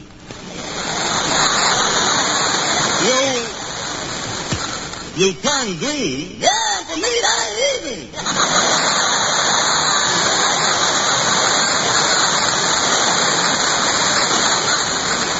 Look, Rochester, there's nothing to worry about. This will be a nice, smooth trip. I'll see you after the show. Goodbye. Goodbye. Oh, say, boss. What now? Can I speak to Mr. Dennis? Oh, yeah, sure. Dennis, Rochester wants to talk to you. Okay. Hello, Rochester. Hello, Mr. Day. Congratulations, best wishes, and good luck in the Navy. Thank you, Rochester. And, by the way, you know that sailor suit Mr. Day promised to give you? Uh-huh. I wouldn't take that if I were you. Why? The Morris opened up a second front and started to blitz when he did.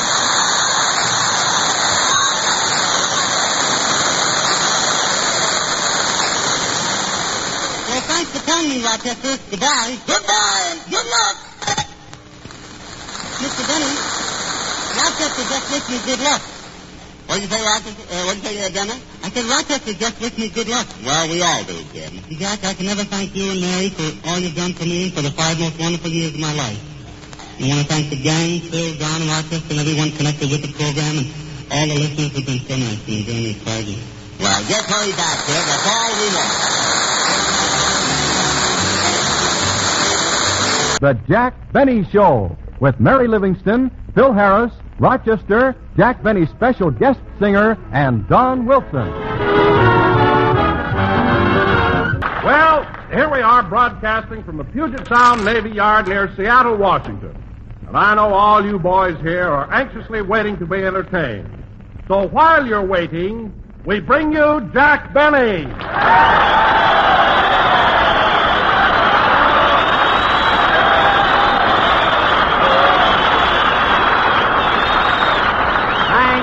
Thank you. Hello again. This is Jack Benny talking. And, Don, we have a pretty full script this week, so we won't linger on that introduction of yours. And anyway, after that wonderful boat trip we had from Vancouver, I'm in no mood to be mad. Well, thanks, Jack. And by the way, Don, we've been off the boat 3 days. You can take off that life preserver. You know?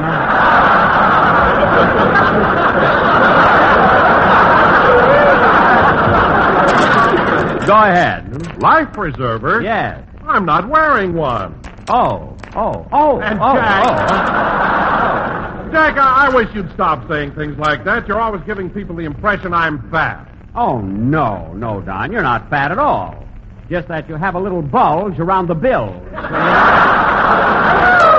Anyway, Don, we're not here to... Oh, hello, Mary. Hello, Jack. Hi, fellas.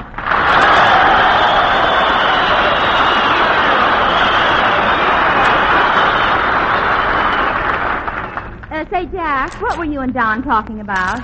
The boat trip. How'd you like it, Mary? Well, I thought it was a little rough. Rough? Certainly. Every place I went on the boat, I'd find some sailor's arm around me. Well, what was wrong with that? I was with a soldier at the time. Well, that I can't understand at all. Me either. Well, it's very simple, fellas. When I walked around the boat, Don, the trip is over. Take off that life preserver. Mary, I made the...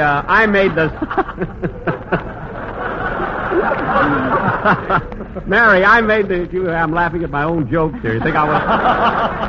sound like Fred Allen a little bit, don't I? No, Mary, I made the same mistake. You see, that's the one nature gave Don, a built-in revolving turret. Or, as the boys here affectionately call it, a battleship blister. And incidentally, this is the last time I ever take the cast on a boat. Phil Harris told me that the trip upset him. Well, you know how Phil is. He just doesn't like the ocean. Yeah, it hurts Phil to see all that chaser with nothing to break trail for.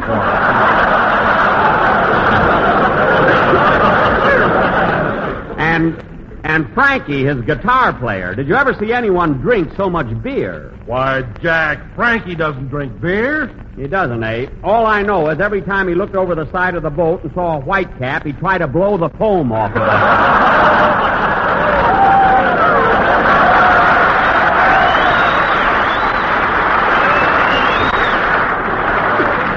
Jack, as long as this is a time for criticizing people, let's get to you. Amia?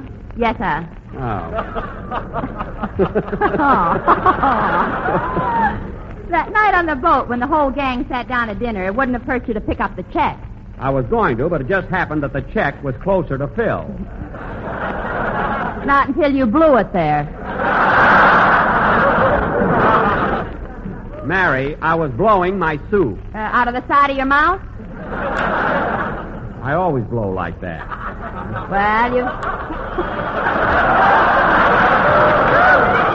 Well, you've certainly got a good aim. Yesterday you blew the check to Phil, the day before you blew it to Don, and the day before... Oh, stop, will you? Say, Jack. What? How long did it take you to learn to blow a curve? Well, it isn't easy. First, I had to have 2 wisdom teeth removed. And then I had... I'll take it. Hello? Hollywood calling? No, operator. He's not on the stage at the moment, but I'll get him. Phil! Hey, Phil! Coming, Jackson. Okay, sailors, the intermission is over. Harris is here.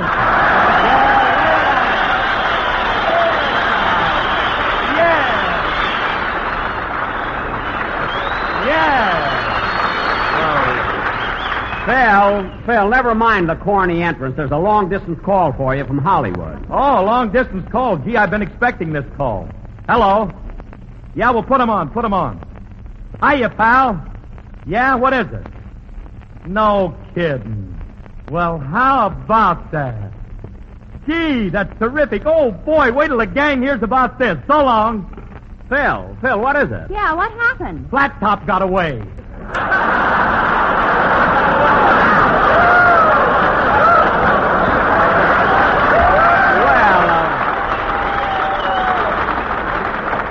Well, of all the... Phil, I thought you were going to tell us about your new baby. What new baby? Your new baby, the one that was born Wednesday morning.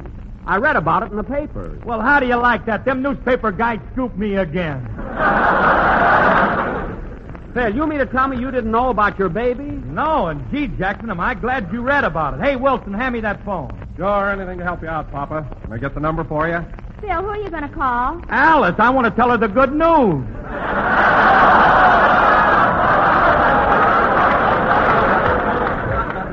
Phil, she knows. Oh, yeah. Well, I'm so excited, I don't know what I'm doing. Well, I don't blame you for being excited. Congratulations. Yes, Phil, congratulations. That goes for me, too, Well, Phil. thanks, fellas. Oh, say, Jackson, you didn't tell me what my new baby is. Is it a boy or a girl or a... Hey, that's all there is, ain't it? Yes, you figured that out nicely all by yourself, Phil. Thanks, Jackson. Phil, your new baby is a girl. Gee, another girl. I'm a regular Papa Dion. Phil, he had 5 girls. You've only got 2. Okay, so I'm a Papa Dion JG.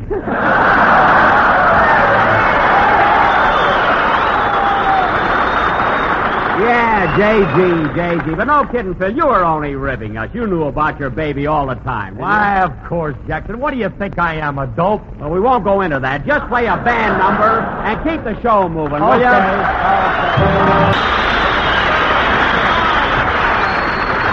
Yep, that was I'll Get By, played by Phil Harris and his Makes You Want to Ask for Sea Duty Orchestra. fellas, for our feature attraction tonight, Mary, will you please stop flirting with that sailor? I'm not flirting with any sailor. Now, Mary, don't deny it. With my very own eyes, I saw you winking at a sailor. I was not. I was winking at all of them and hoped that one would wink back. Don't be so forward. Besides, if it's a boyfriend you want, I'm still available. Mary, what are you laughing at? I want one that'll last for the duration. I know. Anything for a laugh, eh, Mary? Well, don't worry about me. Anybody who can go through 3 straight hours at the Beach Cafe isn't made of straw, you know. The Beach Cafe? Yeah, that Beach Cafe is quite a place here. I was even in the back room where they do tattooing. Tattooing? Yeah, they tattoo back there. Look, Jackson, I'll pull up my sleeve. See? I had a wristwatch tattooed on me. Let's see that. Say, that's the first time I ever saw a wristwatch tattooed on anybody. It looks good, too. Yeah, but the guy gypped me. It don't run. Oh, fine. He wanted to run yet. And the strap is loose, too. Oh, for heaven's sake. Now I've heard everything. Phil, as long as you got tattooed, why didn't you get something sensible? Come in. Hello? Hello, Mr. Benny. Remember me? I'm Ruby Wagner, Mary Livingston's girlfriend. Oh, yes. Ruby, what are you doing in Bremerton? I followed you here from Vancouver. You did? Yeah. But well, Mary, Ruby, this what happened when you left Vancouver. When I said goodbye to you. Here's the way you talk. You said goodbye. I never said goodbye. You make up your mind.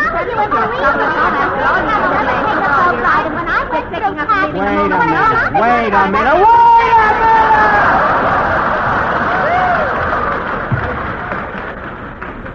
Girls, for heaven's sake, stop chipping your teeth. Take it easy, will you? Okay. Ruby, did I hear you say you didn't like the boat ride from Vancouver? No, the boat was filled with sailors. Gee, was I upset. Why, did they bother you? No.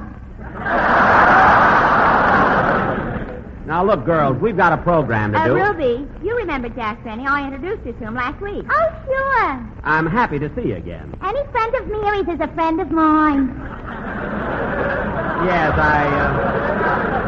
I know. Ruby, I think you ought to go back to Vancouver. Your family will be worried. Oh, no, Mary. I'm going with you right to Hollywood. When I found out that you were a great radio actress, I decided to become an actress, too. But, Ruby, radio is a hard job. It took me a long time Oh, Mary, stop worrying. I'm going into pictures. You're safe.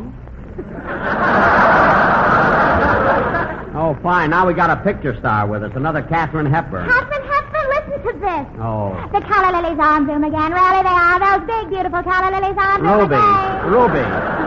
Really, you haven't seen...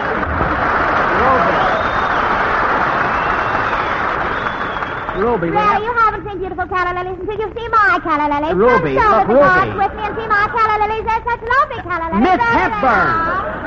Yes? Now, listen, Ruby, we've got a program to do. Sit down, Ruby, and I'll see you right after the show. Yeah, because right now I've got an important announcement to make. Ladies and gentlemen. Say hello to my mother. Not now. Ladies and gentlemen. Tonight, we have a special guest on our program. As you know, last Sunday was Dennis Day's final appearance on our show before entering the Navy. So tonight, our guest is a popular young singer who in a very short time has made a great name for himself. And here he is, 20th Century Fox's new singing star, Dick Haymes.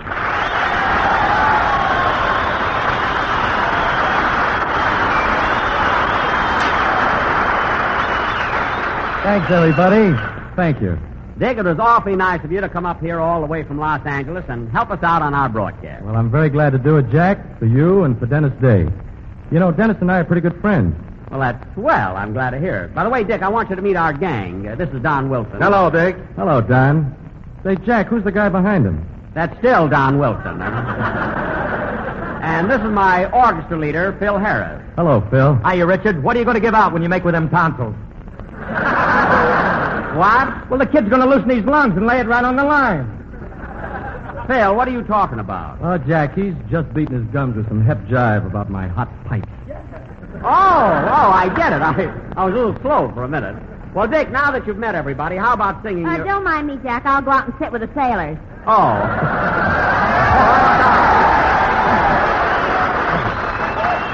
I'm sorry, Mary. Dick, this is Mary Livingston. Hello, Mary. I always listen to you on the radio. Oh, gosh, how can a girl who's so pretty say things that are so funny? Oh, Jack, I'll bet you say that to all of us pretty girls. Mary, don't be facetious. Go ahead, Dick. Bump your gums, kid. Bump your gums.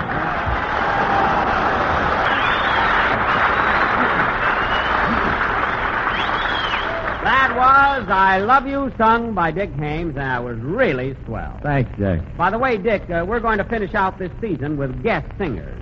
And next Sunday, we're flying up to Woodby Island to broadcast at the Naval Air Station. I wish you could be with us. Well, I'd like to stay, Jack, if you can get me a better place to sleep. But, Dick, Seattle is so congested. You should be satisfied with the place you've got. I know, but that Bremerton ferry is so crowded. Oh, yes. Yes, I can appreciate how noisy it is. Well, it wouldn't be if you didn't snore so loud. Well, it isn't my fault. The boat keeps rolling me over on my back, you know. Anyway, Dick, I'm glad that you'll be with us next Sunday. So am I. Huh? Oh, Dick, this is Ruby Wagner from Vancouver. Well, I'm pleased to meet you, Miss Wagner. Any friend of Mr. Benny's is a friend of mine. Yes, we're all friends. You know, Mr. Haymes, I think you have a beautiful voice. Ruby. When you sing, I could just die, and believe me, it ain't easy to kill me. Ruby, look, I used to listen to you all the time when Now, I was... Ruby, stop. Now, sit down. Oh, go button your cuffs and swear your hat.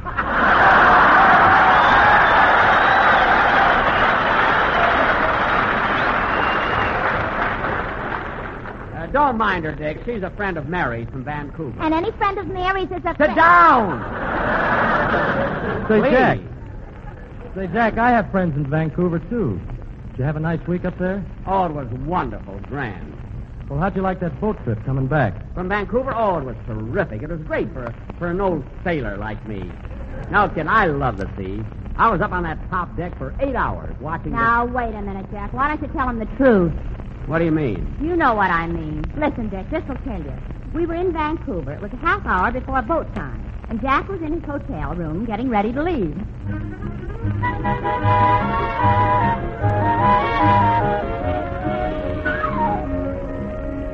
Oh, Rochester.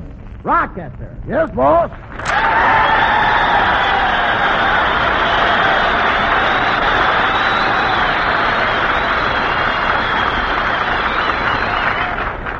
Rochester, we gotta hurry and get out of this hotel. The boat leaves in half an hour. I know. And you should have finished packing long ago. But, boss, I had to go up on the roof and take your shirts off the line. Oh, yes. You know, Mr. Benny, it's a good thing we're checking out of here. The hotel laundry is sure mad at you. Oh, they are, eh? Well, I've got a right to do my laundry if I want to. Yours, yeah, but not everybody.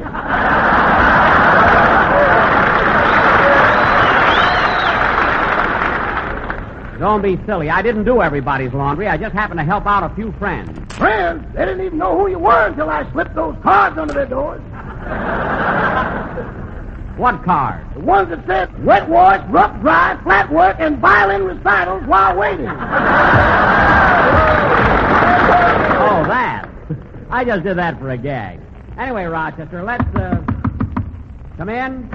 Did you call for a bellboy? Yes, I don't have much time to make the boat, so will you please rush these things down to the lobby? These? Yes. What's the matter? Well, some people in checking out of this hotel have taken little bars of soap as souvenirs. Others have had the nerve to take some towels. But Mr. Benny, a mattress.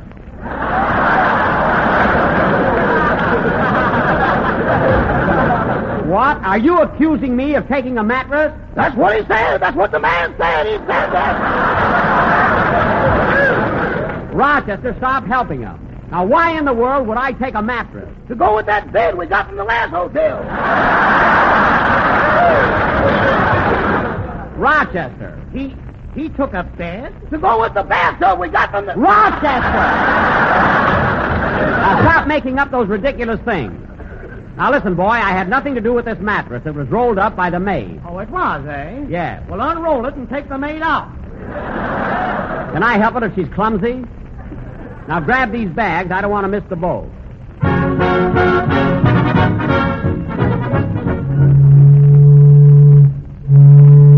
Don, isn't it nice up here on the top deck? Oh, it's wonderful, Mary. And the water's so calm and clear. Yeah, Donzie, there's nothing like a boat trip. Ain't that right, Jackson?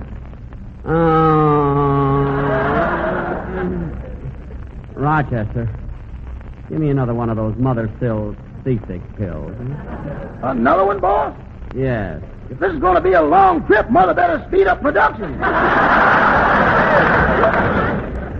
Rochester, please stop joking and give me a pill. Hey, Jackson, why don't you just take it easy and relax? Relax. Right now he looks like a glass of milk with no glass around it. Fellas, cut it out, will you? Gee, I'm glad somebody feels worse than I do.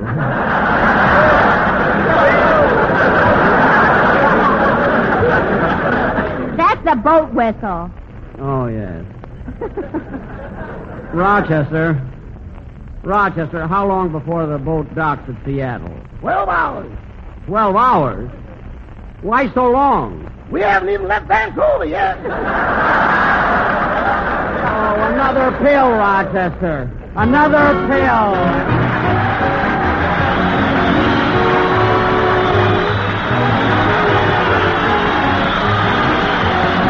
The Grape Nuts and Grape Nuts Flakes program coming to you from the Naval Air Station, Woodby Island, Washington, and starring Jack Benny. With Mary Livingston, Phil Harris, Dick Haymes, Rochester, and yours truly, Don Wilson. Tonight, ladies and gentlemen, we're broadcasting from the Naval Air Station on Woodby Island. And now, before introducing our star, let me tell you some facts about the naval background of his heroic family. Oh, Don, they don't care about that. But then they might, so go ahead and tell them. In 1789, there was Phineas J. Benny. Yes, sir. Good old Phineas. In 1812, there was Abadiah J. Benny. Good old Abby. He was the only man to ride a torpedo side saddle. Poor fella, he never should have dug his spurs into it. Continue, Don. In 1836, there was Fauntleroy J. Benny. Good old Fonty. In 1861, there was Cornelius J. Benny. Good old Corny. And in the year 1872, another member of this great family was born, and here he is, Jack Benny.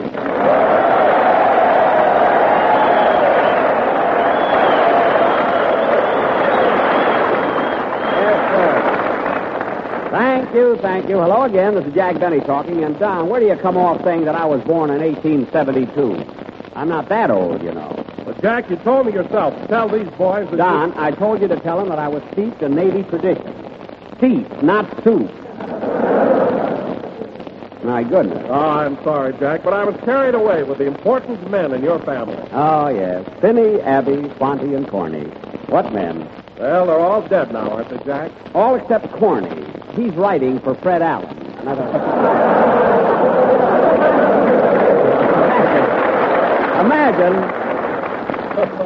Imagine my great-grandfather writing for Allen. Now, wait a minute, Jack. I hear a lot of Fred's programs. I don't think his stuff is so old. You don't, eh? Well, Don, all I know is I read one of Allen's scripts, and the most modern words in it were thee, thou, and ye. If thou knowest what I mean. Oh, hello, Mary. Hello, Jack. Hiya, fellas. Hello, everybody.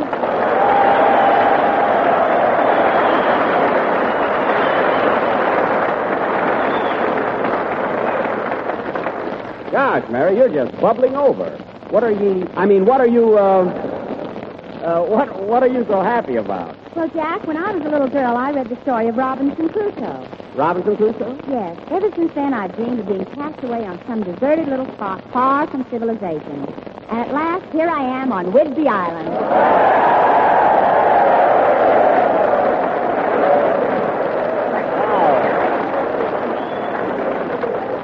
Oh, yes. It is a romantic little place, isn't it? I'll say it is. You know, last night I was sitting in the moonlight with a bombardier, and out of a clear sky I turned to him and said, you know, being on this island makes me wish I was Dorothy L'Amour. Really? Yeah. And he turned to me and said, sister, you're not wishing any harder than I am. Well, how do you like that? Hey, Mary, these fellows up here are hard to please, aren't they? Oh, no, only 1 out of 100 is like that. How do you know? I was out with the other 99. Oh, then you must have gotten around. Have you been to the Green Gate? Huh? Have you been? 99 times. Mary, you're making this whole thing up. We've only been up here since the... Come in. Hello, Mr. Benny. I'm Ruby Wagner, Mary Livingston's girlfriend from Vancouver. Oh, for heaven's sake. Are you still following Mary around? Jack, who is it? Mary! Ruby. Oh, Mary, I'm surprised to see you're still around here. I thought you'd surely gone home to Vancouver by this time. Not that I'm not glad to see you, but my... Girls. Calling in on our radio program all the time. Girlies. I see so much that I hardly know what Kitties. to do. Kitties. I'll bet you folks are all... Girlies. And they'll pop me.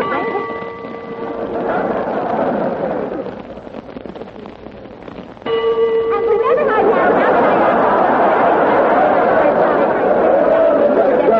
Girls, for heaven's sake. Now, wait a minute. Wait a minute. For heaven's sake, girls, knock it off, please.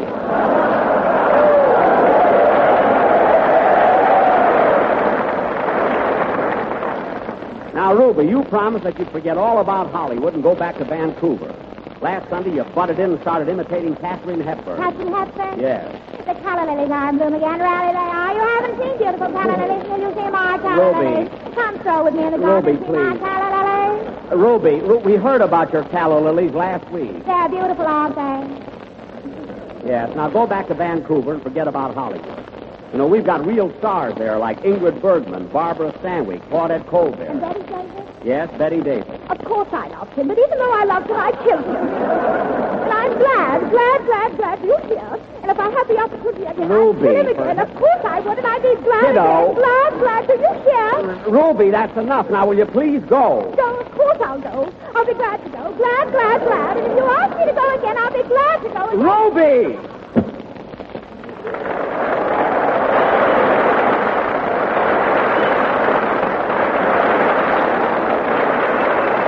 Mary, that's the silliest person I ever met. Mary, will you try to do something about her? Yes, Jack, I'll be glad. You've asked me to do it again, I'll be glad again. Glad again. Now stop with that. It's all your fault she's following us around. Of all the girls in Vancouver, you had to go to school with her. I couldn't help it. She was the teacher. Oh, well, no wonder she's so apple-happy. Now, let's see. What was I going to do? Oh, yes. Ladies and gentlemen, as I announced last week, we're finishing out this season with guest singers. And tonight, I'd like to present one of the stars of the new 20th Century Fox picture, Four Jills in a Jeep, Dick Haymes, who will sing Long Ago and Far Away. Yes, sir. That was Long Ago and Far Away, sung by Dick Haymes. Very good, Dick, and I want to thank you for leading off our parade of guest singers. Well, you're very welcome, Jack. By the way, Dick, there's something I'd like to ask you. Would you consider being a regular member of my program? Well, I don't know, Jack. It'll depend largely on the salary. Salary? Well, goodbye, Dick. It was nice knowing you. Mary, stay out of this. Well, Dick, I don't know much about money matters, and I certainly wouldn't want to offend you by offering you too little. So what do you think would be a fair salary? Well, I don't know, Jack. What were you paying Dennis? Dennis, $35 a week. But then, you must remember, Dennis was with me 5 years. You know?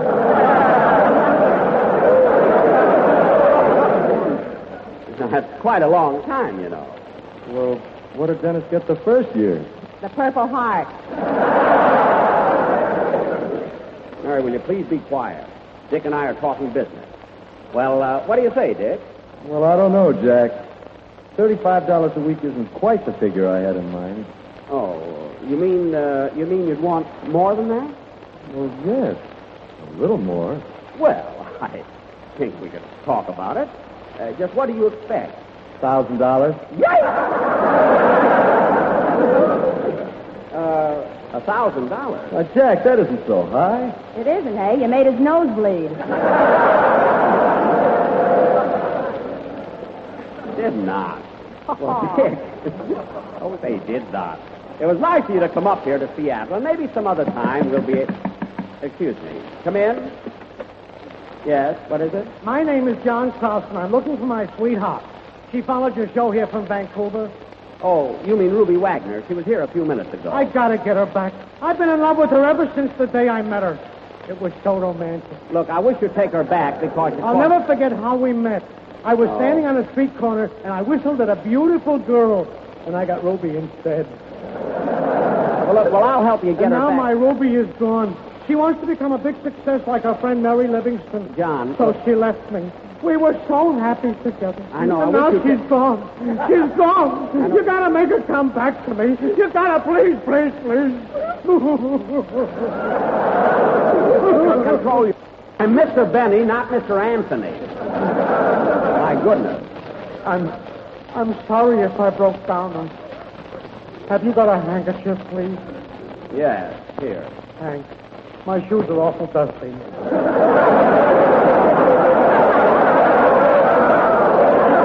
Now, just a minute. I didn't give you my handkerchief to polish your shoes. Well, gee whiz, if I find Ruby, do you want me to look like a slob? That little handkerchief won't help, believe me. Imagine Ruby wanting to go to Hollywood to be an actress. She ain't got no talent, and she ought to come home. You're absolutely right. Why, she has no more chance of being Katharine Hepburn than you have of being another Jimmy Durante. Jimmy Durante? Yes. Listen to this. I'm mortified, I say. I'm mortified. They won't put this guy in there. John. Hey, but where's the logic? Now, look, hit John. me over the head John. with a bottle, and he says, consider yourself logic. John. I'm mortified, I tell you. So I says to him, Briaco. Stop with that and get out of here. What did you say, Junior? I said get out of here. My boy, you said that. Never mind, go.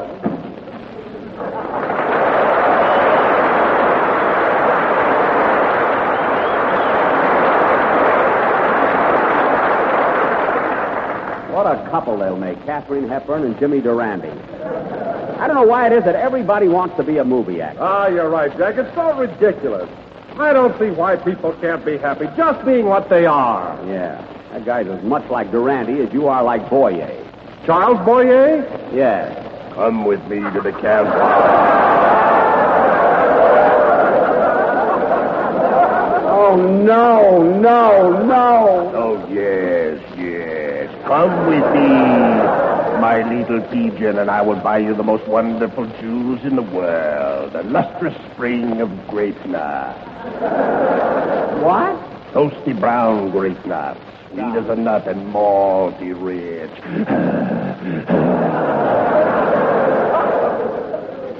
Forgive me if I sound too passionate.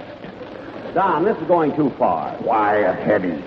Now, Don, cut it out. We've had enough imitations here. But grape nuts is not an imitation. It's the real thing. Don, I told you to stop it. You're not Charles Boyer.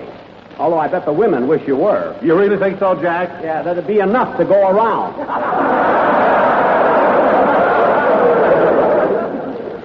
Imagine Fatty Boyer. Now, look, let's stop all this nonsense. We're here to entertain the boys. Unless someone can imitate Ann Sheridan, cut it out. Hey, if it's glamour you're looking for, Jackson, I'm loaded. Hiya, fellas.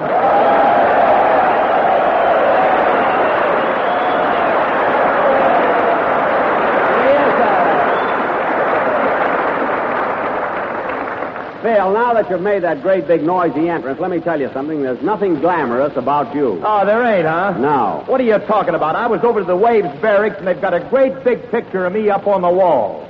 Wait a minute. What were you doing in the Waves barracks? Putting up my picture. That's what I thought. Say, Phil, what does Alice write you about the new baby? Oh, the baby? She's a cute little thing, and Alice says she resembles me so much, we're just like twins. Really? Yeah, Alice says that even when the kid cries, it sounds like that's what I like about the South. Well, don't worry. She'll grow out of it. Yeah. And now that you're here, Phil, how about playing a band number? Okay, I'll tell you what, Jackson. I'm going to play Alabama Bound. You know, that's from Eddie Cantor's new picture, Show Business. Well, it's a swell time to do it, Phil, because tonight... Wait a minute, I'll take it. Hello? Hello, Mr. Benny. This is Rochester.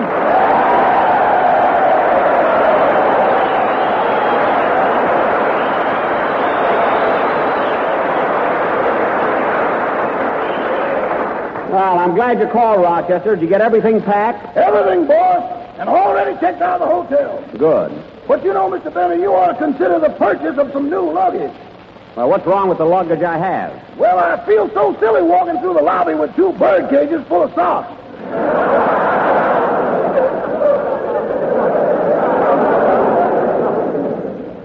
Oh, Oh, you do, huh? The birds don't like it either.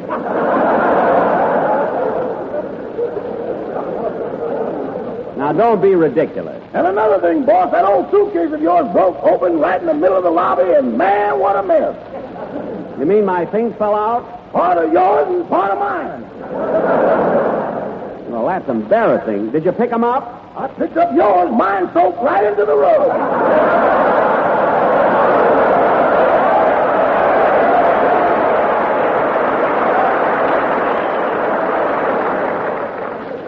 Soaked into the rug? What are you laughing at? I know a vacuum cleaner that's going to have an awful hangover tomorrow. Well, I don't care about that. Did you pick up everything that belongs to me? Everything but your toupee. My toupee, what happened to that? Some near-side woman put a leash on it and let it away. What? Last time I saw it, it won a blue ribbon at the dog show.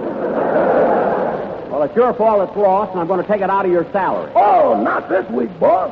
You know, yesterday was the Kentucky Derby, and I made a little wager. Oh, so you lost again, eh? When did your horse come in? In the cool of the evening. Well, you're not going to get any sympathy from me in Rochester. I'll meet you at the station right after the broadcast. Goodbye. Goodbye. Oh, say, boss. Now what? I just got a letter from home, and we ought to be getting back there. Why? The canna lilies are in bloom again. Rarely they are. Those great big beautiful canna lilies. Never mind that. Goodbye. When will that guy ever learn? Oh, well, go ahead and play, Phil. Go ahead. That was Alabama Bound from Eddie Cantor's new picture, and congratulations, Eddie, on your 35th year in showbiz. Say, Jackson, do you mind if I leave right after the show? Why? Well, one of the aviators told me as soon as the program's over, he's going to take me to see a lynx trainer. Well, that sounds interesting. Yeah, I've always wanted to meet the guy that trains them lynx. Phil, a lynx trainer is not someone who trains animals. A lynx trainer is Don, you tell him what a lynx trainer is. Okay. Well, you see, Phil, a lynx trainer is a mechanical device that's used to teach aviators blind flying. Yes, that's it. Gee, Don is smart, aren't you, Jack? Yeah. In fact, Phil, it's one of the greatest inventions since Orville and Wilbur Wright invented the airplane. Orville and Wilbur Wright? Yes, Phil. And now, since we're playing here at a naval air station, let's give the boys our version of the invention of the airplane. Take it down. In the year 1903, two brothers, Orville and Wilbur, lived in obscurity, not knowing that someday they would become world-famous inventors. One day, early in the afternoon, Orville was sitting at his workbench while Wilbur was standing by the window, staring out into space, thinking.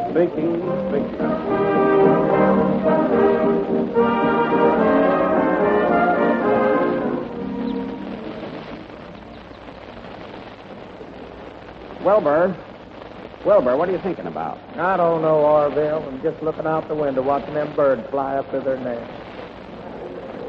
Oh. Say, Orville, I was just wondering, why can't people do what the birds do? Now, hold on, Wilbur. Eggs ain't that expensive. Not yet. Oh, I don't mean that, Orville. I mean, why can't we fly like a bird? Fly like a bird? Wilbur, sometimes you get the darndest ideas. Come in. Hello, boys. Well, if it ain't Kitty Hawk. You boys look busy. What are you inventing today? You wouldn't believe it, Kitty, but Wilbur here is talking about inventing a contraption that'll make a man fly like a bird. Man fly like a bird up in the air? Why, sure. Well, what's the use of being up there? Everything you want is down here. How do you know? You ain't been up there. Anyway, Kitty, I'm going to stick with Wilbur. If he wants to invent a flying machine, I'm with him. Atta boy, Orville. Now, let's get busy. And when we build this machine, we're going to call it the aeroplane. And I got a great idea. You know those horse-drawn trolley cars they got now? Yeah. Well, we'll invent a horse-drawn aeroplane. A horse-drawn aeroplane? How in the world are you going to keep a horse up in the air? Oh, Kitty, listen, we're going to have enough trouble trying to keep up the aeroplane. The horse is just going to have to look out for himself.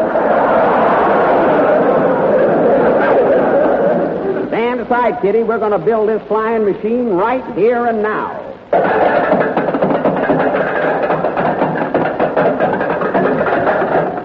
Well, there it is. All finished. How'd you do it so fast? Used to work at Boeing. Let's see, all we got to do now is... I'll take it, Wilbur, I'll take it. Hello? Hello, Orville. This is Alexander Graham Bell. Oh, hello, Alex. What's up? Plenty. You'll never guess what I did this morning. What? I invented the telephone.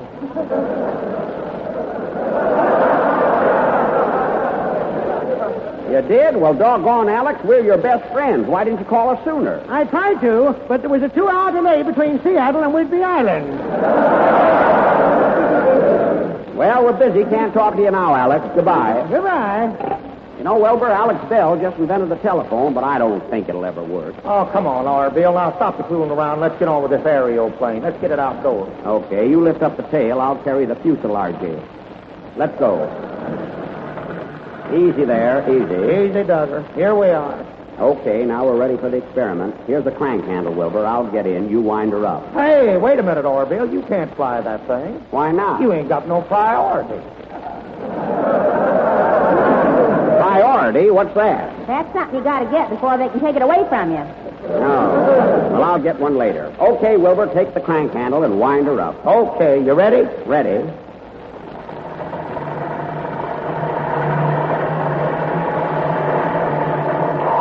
There you are. She's all wound up. Okay, let her go. She's only a bird in a gilded cage, a beautiful thing. I knew we shouldn't have used the motor out of that old phonograph. Oh, it didn't hurt nothing, Orville. Just take the record out. Okay. There. Now, Wilbur, give that propeller a spin, see what happens. Okay. Contact. Contact.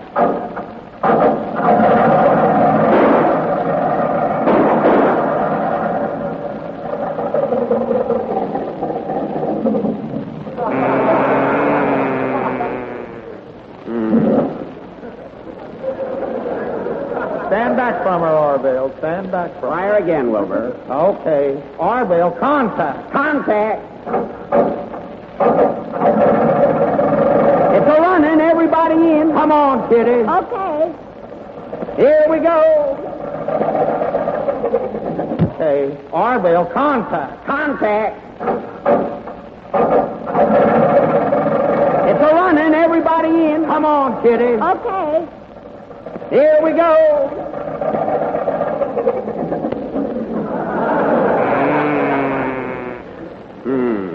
Well, what do we do now? Fire again, Wilbur. If it won't work now, we'll just invent the parachute. Let somebody else worry about this.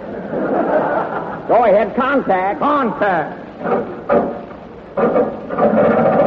Okay, here we go. Hey, we're going up. Yeah, we're flying. Yippee! Yippee, Wilbur, with our success, she flies. Yes, sir, Now let's take her down and tell the world we invented the aeroplane. Okay, take her down. Wilbur, you made a perfect landing.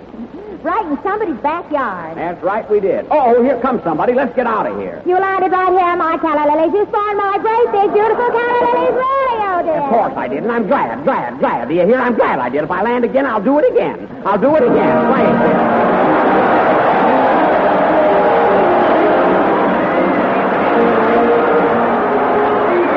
Good night, folks. The Jack Benny Show with Mary Livingston, Phil Harris, Rochester, Jack Benny's special guest singer, and Don Wilson. Ladies and gentlemen, as you all know, radio is one of the world's greatest mediums of entertainment. All week long, you are entertained by your radio. On Monday, you hear The Cavalcade of America. On Tuesday, It's Bob Hope. Wednesday, Eddie Cantor. On Thursday, You hear Bing Crosby. Friday, Amos and Andy. On Saturday, It's Truth or Consequences. and on Sunday, you wait for none other than Jack Benny. Who? On Sunday, you listen to Jack Benny. Look, fat boy, this is a free country. When Sunday comes around, you listen to what you like, and I'll listen to what I like. Oh, yeah!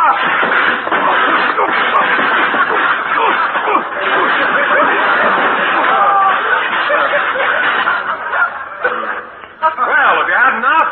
Yeah. Ladies and gentlemen, if you don't want your teeth kicked in, you better listen to Jack Benny.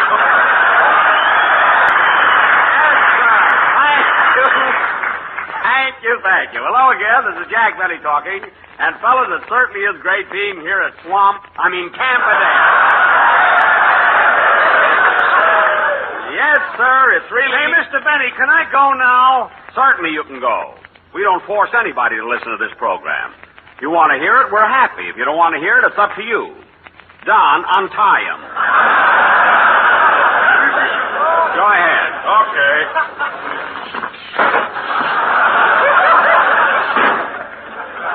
There you are. You can go now. Take the anchor off my foot, too. Oh, get out of here. Who was that guy, Jack? I don't know. He told me he was a talking horse, so I thought it'd be a novelty on the program. Anyway, Don, now that he's gone, these boys have waited long enough to be entertained. So let's start out with that joke I wrote. Oh, you mean the one about the soldier on leave? Yeah, this'll kill him. I mean, it's made to order for these guys, you know? Oh, really, they'll love it. Okay, here goes. Say, Don, what's the difference between a soldier on leave and a flea on a cat's stomach?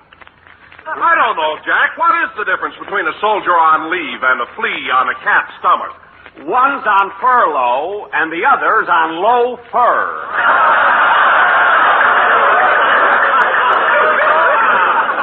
Oh, Benny, if you were any sharper, you'd cut yourself.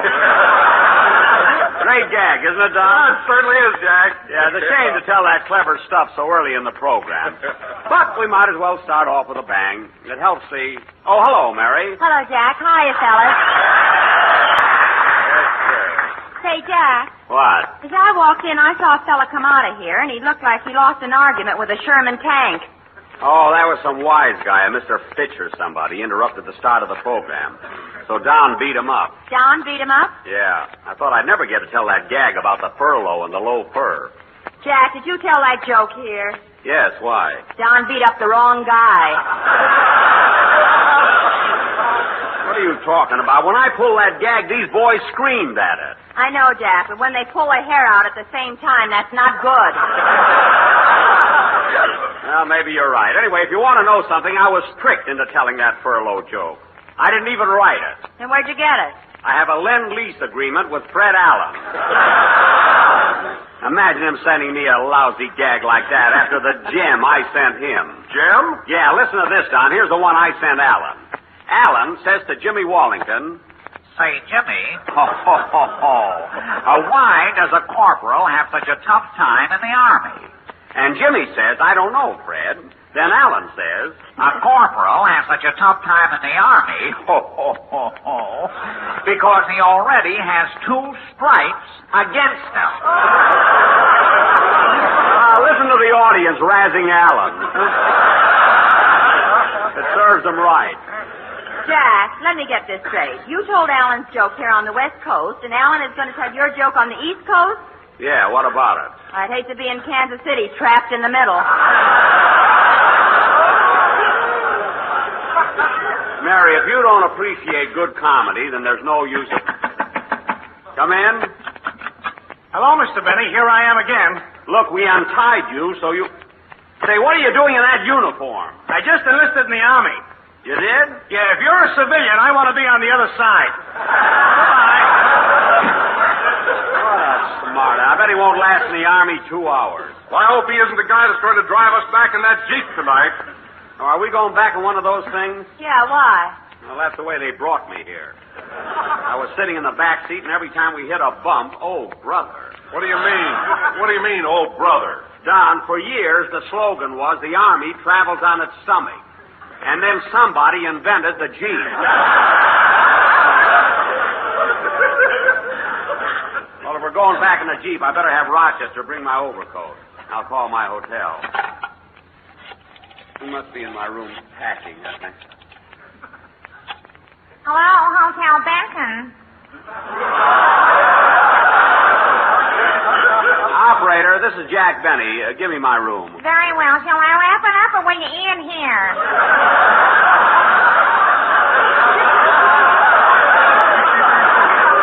What? Oh, I'm sorry. I used to be a waitress at the Brass Duck. Oh, well, get me my room. It's 425. Yes, sir. I was stopped working at the Brass Duck when I got fired for dancing with a customer. That's too bad. Now, will you please get me my We room? were jitterbugging, and boy, can he jitterbug. Miss, all I want is my room. Now, will you please get it for me? It's $4. Bad enough I got fired, but the boss accused me of stealing.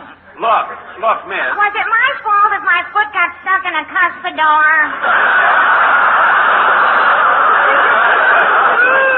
Now, wait a minute. I don't care anything about your job at the Brass Duck. All I want Hey, you sound like the guy I danced with. What did you do with my lipstick?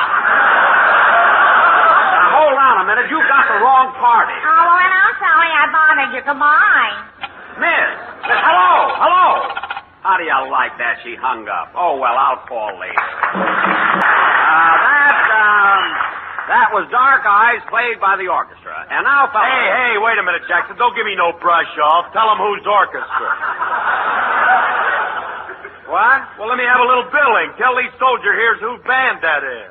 Phil, I don't have to tell them. When they see 18 men wearing overalls, no shoes, and fatigued faces, they know whose band it is, believe me.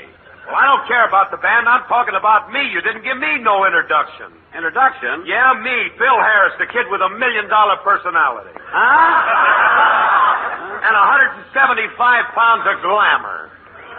Well, I'm sorry I didn't introduce you, Phil. No wonder I got an inferiority complex. Inferiority complex? You're about as shy as a hand grenade. And not only... Oh, Jack, why don't you leave Phil alone? It isn't his fault that he's better looking than you are. Who said he was better looking than I am? I did. You did? Phil, do you mean to say that you go around telling people you're better looking than me? No, I don't make no personal issue out of it. I just say I'm better looking than anybody. Well, now I've heard everything. You know, Phil, you amaze me. You're the only fella I ever met that always talks about himself. Just once in a while, Phil. Once in a while. It's nice to talk about the other fella. Get the idea? Yeah, I think I do, Jackson, and I think you're right. Come on, let's try it. Now, I meet you on the street and you greet me. Okay. Good morning, Phil. Good morning, Jackson. Did you have a good breakfast this morning? Yes, Phil, I had a wonderful breakfast this morning. Well, I'm still better looking than you are.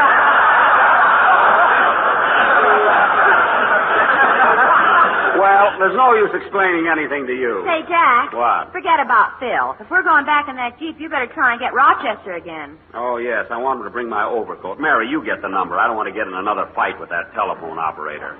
Okay. Drives me nuts anyway. Silly thing. Hotel Benton. Will you get me room 425, please? Yes, ma'am, and you can tell Mr. Benny he's a coward. Here, Jack. She's ringing your room. Okay, I'll take it. Hello?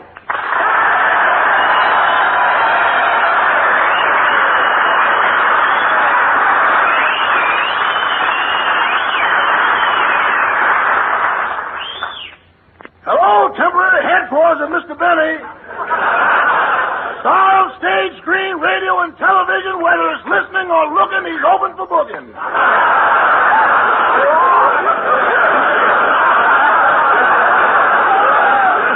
Rochester, this is Mr. Benny. Hello, boy. Now, Rochester, they're taking us back in the Jeep, and I don't want to catch cold. So will you bring my... But, boss, I saw you put it on when you left this morning. My coat? Oh, I thought you wanted your hair. I wanted my coat. It'll be cold. Then you better take your hair, too. It's got earmuffs. Only when I part it in the middle. Now, bring my coat. Now, bring my coat over here right away. But, boss, I got a date. Besides, you promised me I could have this Sunday off. Sunday off. Look at these soldiers here. They work every day in the week. Yeah, but look at the dough they're getting.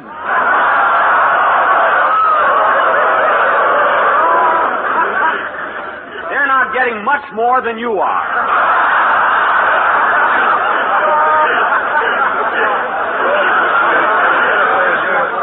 But if you want our household run on a military basis, it's all right with me. It's part military now.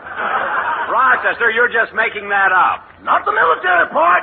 Remember when we were home and you locked me in the guardhouse for 10 days? Yes? What are you laughing at? If you didn't have to come in there every morning to wash up, I'd have never got out. Never mind that and bring my overcoat here right away. Okay, General. Goodbye. Goodbye.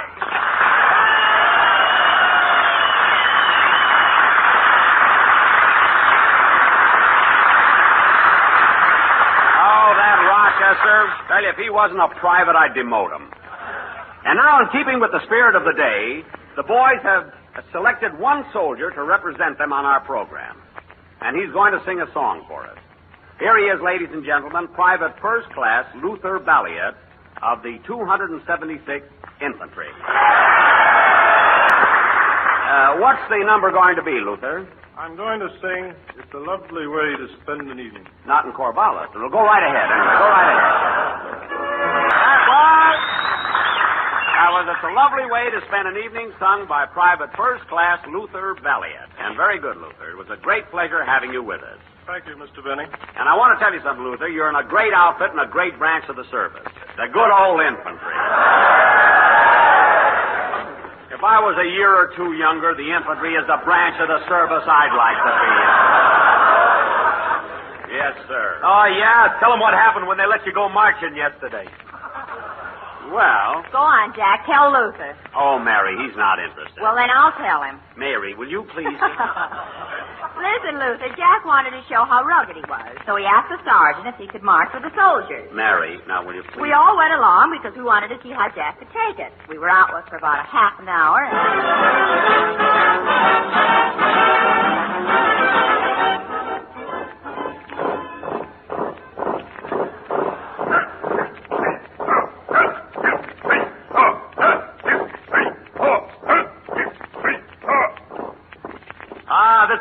Nothing like a good hike. Yeah, we must have gone about 6 miles, and I don't even feel tired. How about you, Jack? Oh, I feel fine, except that my shoes are beginning to bother me. Really? Yeah. I wonder where I left them.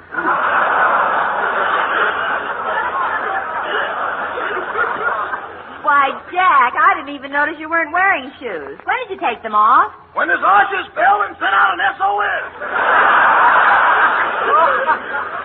I didn't take my shoes off. They just dropped behind. Here they come now. Halt. Here. Help me out with them, Rochester. Okay.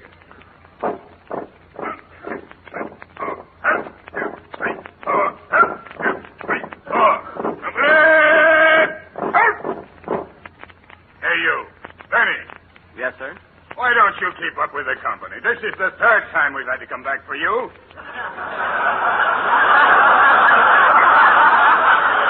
Well, I'm sorry, but I got a little tired. Well, it's your own fault. You shouldn't have tried to march with these young men. Wait a minute. Are you insinuating that I'm old? That's what he said. That's what the man said. He said that.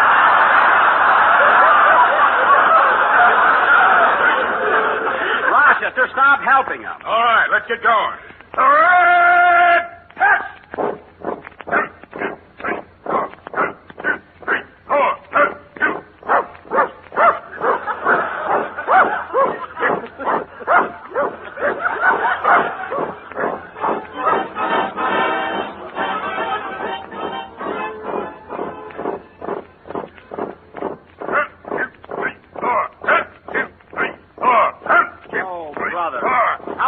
Going to go on. Come here! Out! All right, man. Fall out. Rest period. Thank heaven it's about time. Come on, Mary. Let's find a soft spot to sit down. Okay. Here's the place. Ah. Oh, boy, this feels good. All right, everybody. Up on your feet, man.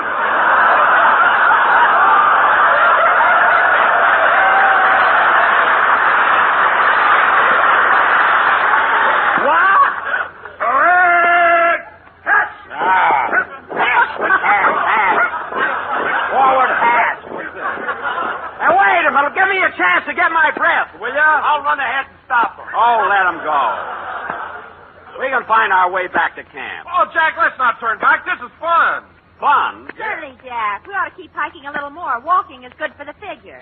It is not good for the figure. It is, too. Oh, yeah? Well, there are 10 million soldiers in the American Army who go out on 20-mile hikes every week, and not one of them looks like Lana Turner. There. Now, let's get back, will you? Come on, follow me, will you, fellas?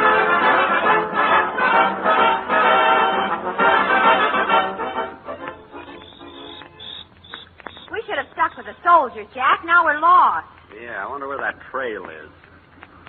We're either in the jungle or in the middle of Corvallis here. Let's try this direction. That ought to take us somewhere. Roll out, brother, you're faded. Rochester, get up. That's a rattlesnake.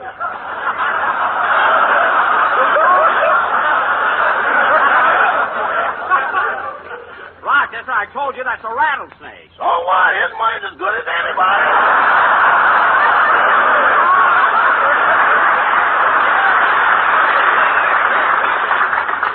Stop acting so silly. It'll be dark soon, and we won't be... look, Jack. There's a soldier over there in that clearing. Oh, yeah. Hey, soldier! Soldier! Yes, sir? How do we get to Camp Adair? Just take that trail to the left. Thanks. Come on, gang. Hey, everybody, come over here and take a look at this sign. Sign? What does it say? I don't know, but I think it's in English. Here it is. It says infiltration course. What does that mean? Huh? What does that mean, Jack? I don't know. I guess it's Army talk for shortcut. Let's go through it. Follow me, kid. Follow me. Hey, those are bullets. Yeah, are we being shot at? I don't know, boss. Let's lie down until we talk it over. I wonder who's... Down, everybody, down! Flat on your stomach! Wilson, lie down! I am lying down!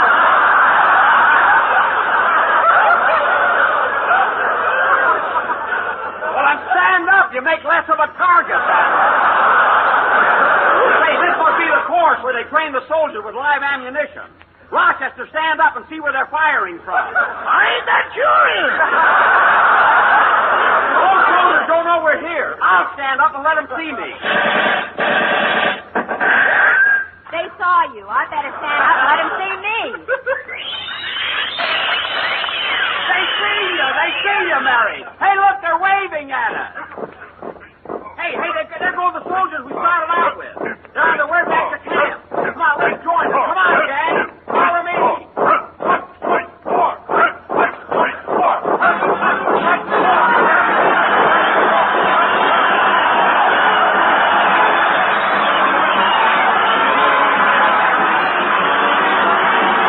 The Grape Nuts and Grape Nuts Flakes program, starring Jack Benny, with Mary Livingston, Phil Harris, Rochester, and yours truly, Don Wilson. Ladies and gentlemen, Jack Benny's troupe has been away for 5 weeks touring service camps throughout the Pacific Northwest. Jack arrived home late last night and went straight to bed. It's now morning, and Rochester is entering his bedroom to awaken him.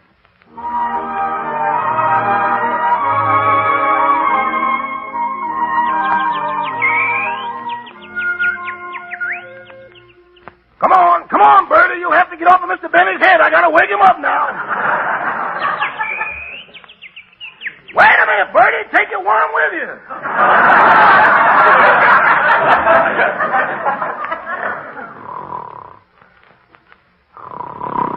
It's 9 o'clock, boss.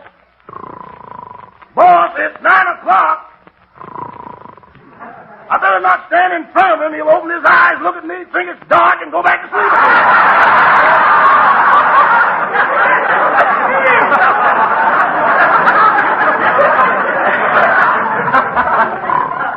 Boss, wake up!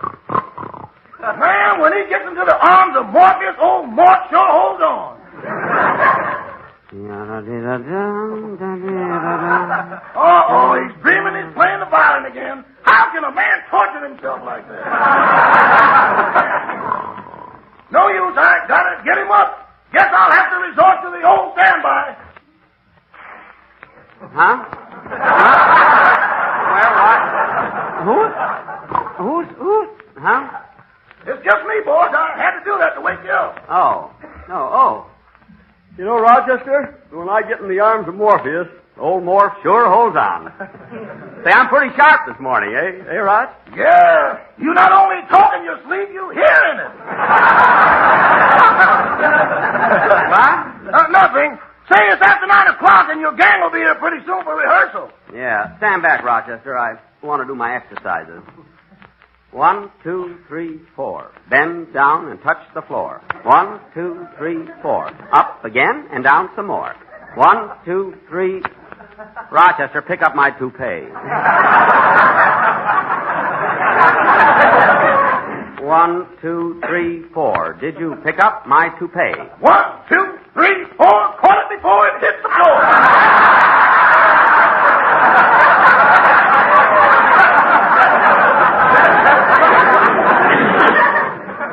1, 2, 3, 4. Tomorrow I'll do a little more. 1. Gee, boss, you're doing your exercise much better these days. You touch the floor every time you bend. Yeah. Now help me up off my knees. Thanks. Now, Rochester, I'll take my shower and you go down and make breakfast, will you?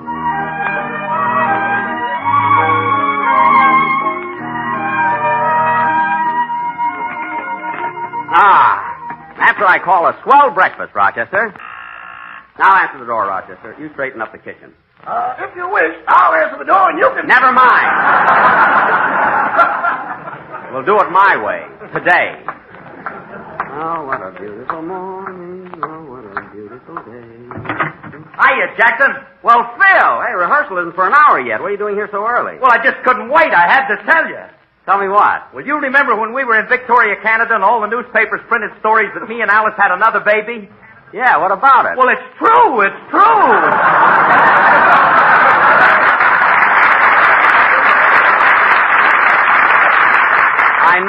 I know. Come on in the house. And say, Jackson, my new baby is the cutest thing you ever laid eyes on. Yeah? Does she look like you, Phil? Yeah. God, she's beautiful.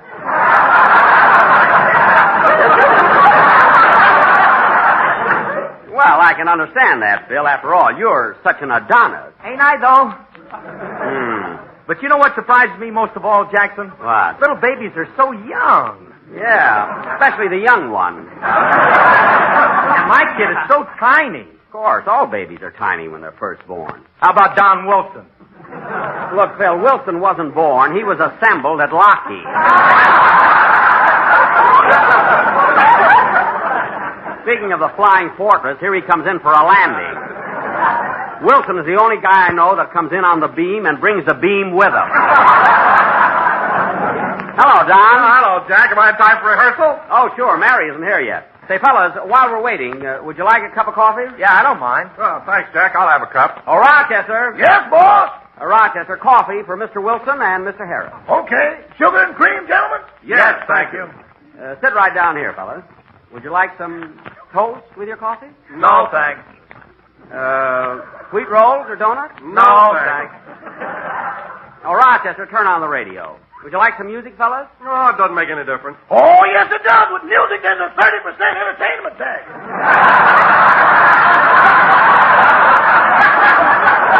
Rochester, that's not my fault. It's a government regulation. Now turn on the radio and let's have some music.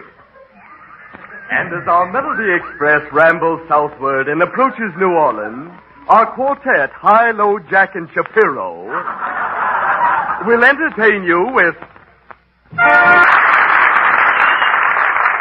Hey, fellas, that's a pretty good quartet. Yeah, I wonder what program that is. Ladies and gentlemen, when you wake up in the morning, do you feel tired, worn out, dull, listless, and logy?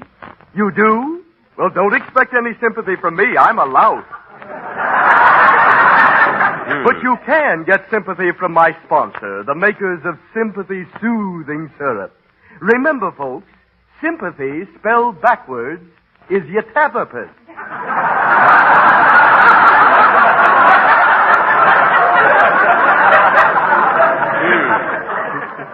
So, folks, if you can't remember sympathy, just think of yatapamus. YHTAPMYS. Yatapamus, yatapamus, yatapamus, ride your blues away. Turn off the radio, Rochester. You tap 'em, miss. I'll have to try some of that. Oh, hello, Mary. Hello, fellas. Hiya, Mary. How are you? Mary, how'd you get in the house? The door was open. Am I late for rehearsal? No, we've got plenty of time. I overslept. Rochester, get Miss Livingston a cup of coffee. Yes, sir. No cream, no sugar, no radio. Okay. Say, Mary, how do you feel after our long trip? Oh, fine, Don. And say, fellas, I must tell you something. I had the wildest dream last night. What was it, Mary? Well, I dreamt we were all flying back from Seattle, and Jack was the pilot. Me? Yeah. And right in the middle of the trip, when we were 15,000 feet in the air, you stopped the plane, turned to me and said, Mary, either kiss me or get out and walk. Really? Yeah. And if it wasn't a dream, I'd have broken my neck. What a silly dream. Me, a pilot, trying to force you to kiss me. And that's not all. When I stepped out of the plane, I kept falling. And just as I was about to hit the ground, another plane came along, and I dropped right into it. Gee. And guess who the pilot was? Who? You again. Me? So I jumped out and fell right into a wagon load of fish. Fish? Oh, that's terrible. Yeah.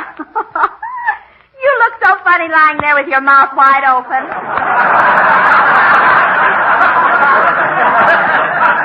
I bet you're making up the whole thing. I am not. Come on, Jackson, let's get started with our rehearsal. We're going to be late for the broadcast. Okay, wait till I get the script. Oh, say, Jack, before we start, I want to call home. My trunk is supposed to arrive today, and I forgot to tell Butterfly about it. Okay. Operator. Oh, operator, get me Crestview 67071. Oh, no, you don't. What? You heard me. Now, look here, operator, will you please... Oh, I forgot, Mary. Give me the phone. Hello, operator. Yes? This is JB. OK, one local.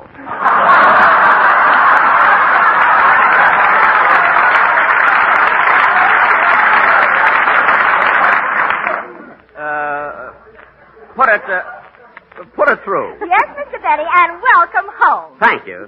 Here you are, Mary. She's getting your number. Okay. Hello, Jerome?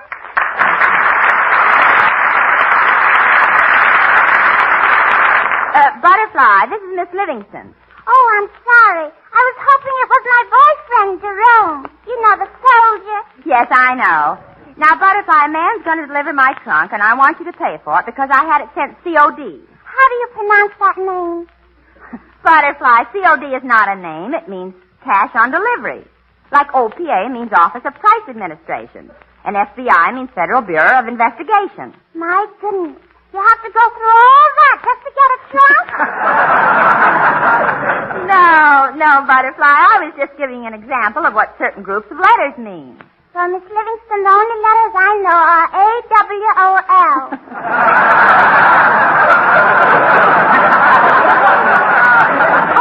Well, that's exactly what I'm talking about. You know what AWOL means. Yes, ma'am. Well, what does it mean? Jerome is in town.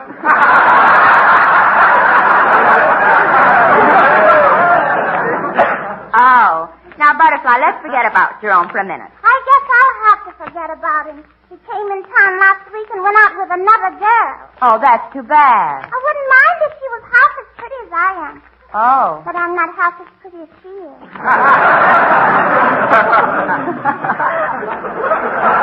Well, don't worry, Butterfly. Jerome will come back to you. Do you really think so? Well, certainly. Maybe Jerome isn't himself right now. You see, Butterfly, everybody has two sides, the good side and the bad side. And once in a while, the good side weakens a little and the bad side predominates. Do you know what I mean? I think I do, Miss Livingston. When Jerome brings me a box of candy, it's his good side that wins. That's right. But before I even get a chance to taste it, his bad side predominates the whole box.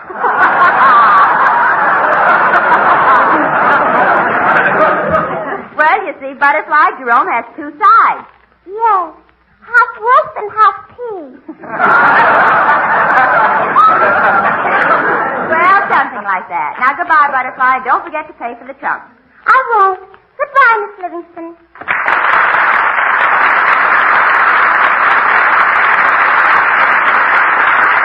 Well, You know how to handle her. I certainly got to hand it to you, Mary, giving Butterfly all that hooey about the good side and the bad side. Well, that's not hooey, Jack. Mary's right, Jack. Everybody has two sides. Don, you've got 4 sides, but that doesn't prove anything.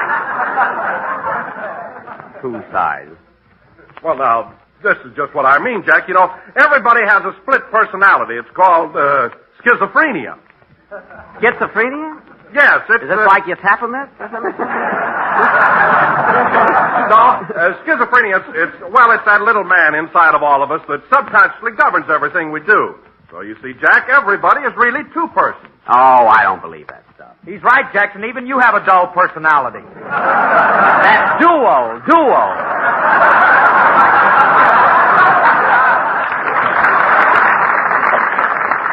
Maybe you believe in that, Phil, but not me. Well, certainly I believe in it. I got 2 sides to me, too. Oh, fine. There's one side of me that everybody knows. Harris, the show-off, the guy that loves himself, the guy that always wants to be in the limelight. That side I know. Now, what's the other side? Harris, the genius.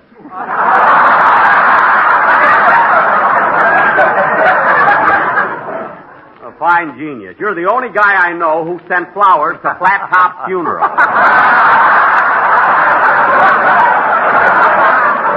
Besides one girl in the Times. Now, let's cut out this silly talk about people having 2 sides and get started with our rehearsal. Jack, it's not silly talk. Even you have 2 sides. Oh, what do you mean? Well, generally, you're a nice fellow. But on the other hand, look at the way you treat Rochester. I never saw anybody get so much out of a butler for so little. Mary, are you suggesting that I overwork Rochester and underpay him? That's what she said. That's what the lady said. She said that.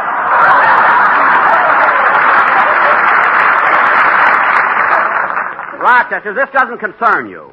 Now, come on, kid. Let's cut out all this gab about 2 sides and get started with the rehearsal. First thing you know, we'll be late for the...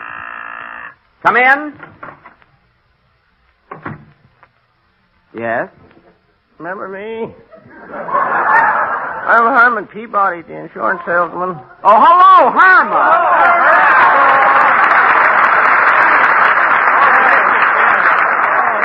Well, Herman, we just started to rehearse our program for this afternoon. We're awfully busy, so maybe you better come back some other time, huh? All right. Don't need any insurance, do you? Not right now. We'll talk about it the next time you come around. All right. Now, fellas, at the start of the program, right after Don introduces me... You know, you have a lot of funny experiences in the insurance business. I don't doubt it, Herman. I don't doubt it. But right now... Last week, a man wanted some life insurance, and by mistake, I sent him an automobile policy. Well, then, instead of being here, Herman, why aren't you out rectifying the mistake? Too late. The man died.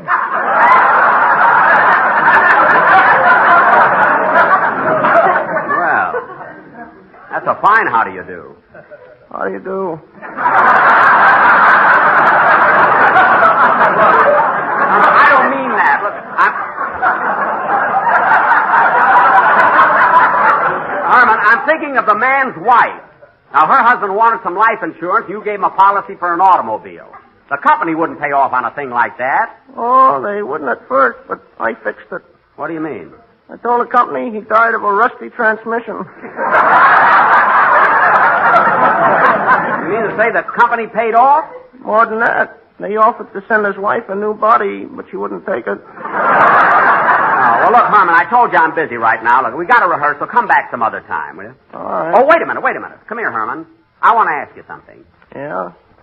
You're a mild-mannered man, aren't you? Yeah? I mean, every day you do exactly the same things, don't you? Uh-huh.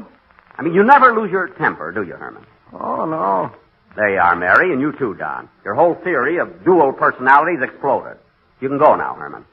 Would you like to hear about my other side? What? There's another side of me that's a mean, conniving, bloodthirsty monster.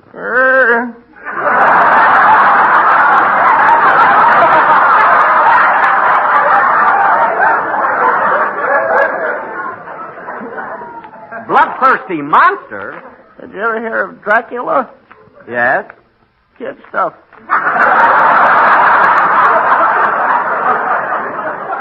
Now, look, Herman, you can go now. We have work to do. Okay, I'm going outside and frighten people. Boo!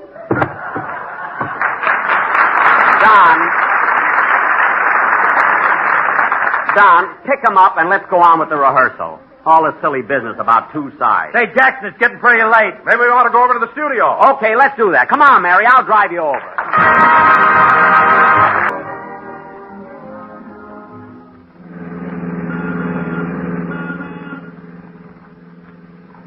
All this silly talk about split personalities and two sides. It's ridiculous. All right, Jack. If you don't believe it, forget about it. Let's get to the studio.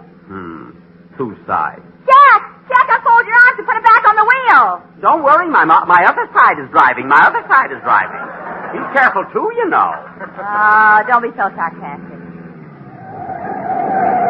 Well, what are you stopping here for? I'm going into the cigar store. I'll be right out.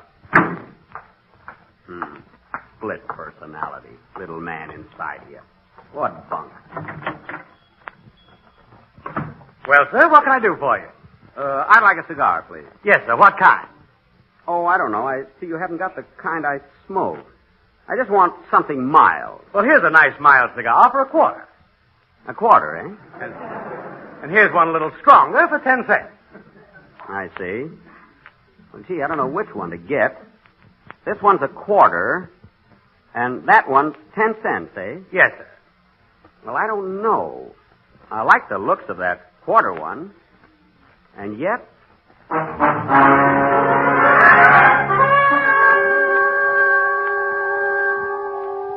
You know which cigar you're going to take, Jack Berry. What?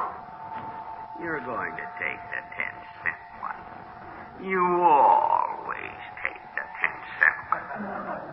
Yes, but the quarter cigar is milder, and it's much better for my throat. A lot you care about your throat. Come on, take the 10-cent one and let's get going. No, I won't take it. I want the quarter one, do you hear? I want that quarter cigar. I know you want the quarter cigar. But remember, Jack Benny, if you buy the one for a dime, you save 15 cents. 15 cents, 15 cents, and that ain't hay. 15 cents, and that ain't hay. 15 cents. Stop it!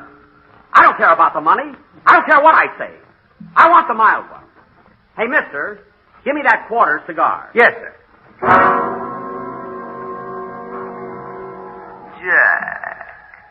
Jackie boy, reflect a little. That cigar costs a quarter. 2 dimes and a nickel. 25 pennies. Think, man, think. Okay. Hold it, clerk. Hold it, please. Make up your mind, will you? Which cigar do you want? Take it easy. I'm in conference.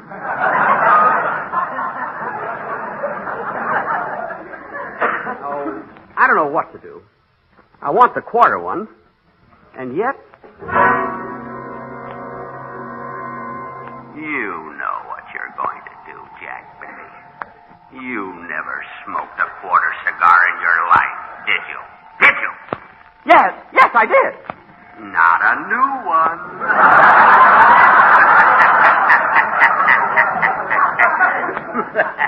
It was a new one.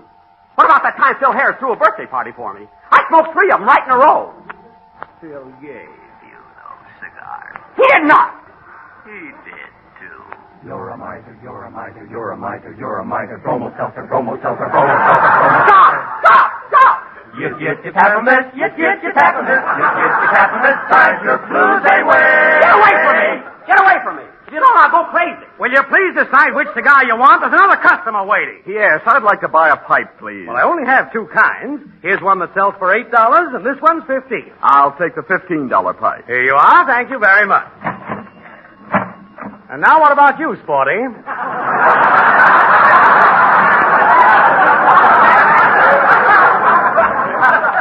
What? Have you made up your mind yet? You know I close at midnight. Well, look. Clerk, give me just another minute. I'll decide. 25 or 10 cents, 25 or 10 cents, 25 or 10 cents, 25 or 10 cents. Stop! I'll go mad, I tell you. Mad! Do you hear me? Mad! He's not as good as Paul Lucas, not as good as Paul Lucas, not as good as Paul Lucas, not as good as Paul Lucas. How does that get in there? Say, clerk, Look, I made up my mind. Give me that quarter cigar. No, Jack. You want the 10-cent one. The quarter one. The 10-cent one. The quarter one. The 10-cent one. All right. Give me the 10-cent one. I'll take it. I knew this would happen to me. I knew it.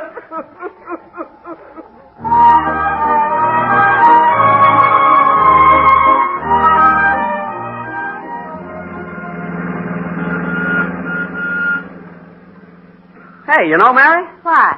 I was just thinking. There might be something to that split personality thing after all. Maybe there is such a thing as a person having two sides. Oh, you believe it now, eh? What happened in the cigar store? Oh, nothing.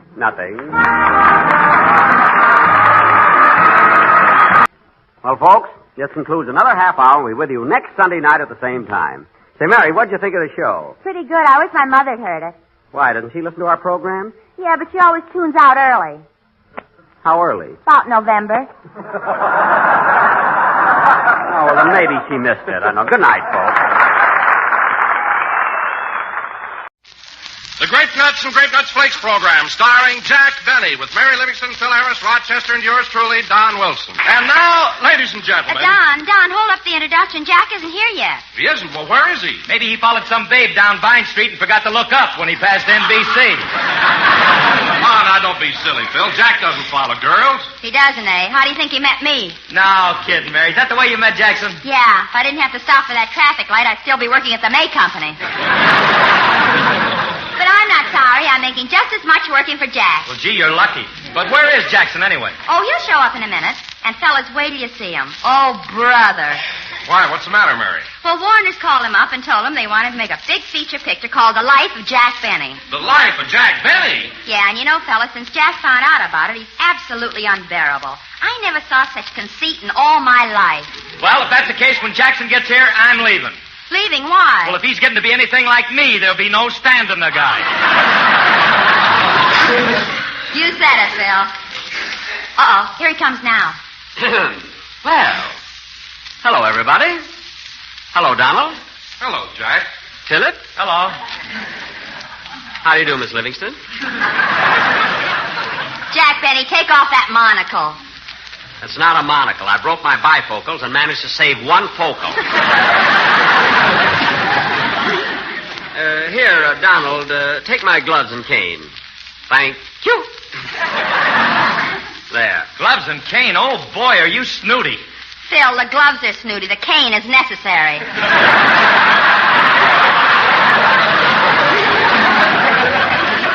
Go ahead, have your little fun. But you'll all apologize when you know what's happened to me. We know. Yes, Jack. Mary told us that Warner Brothers were going to make a picture about your life. Yes, sir.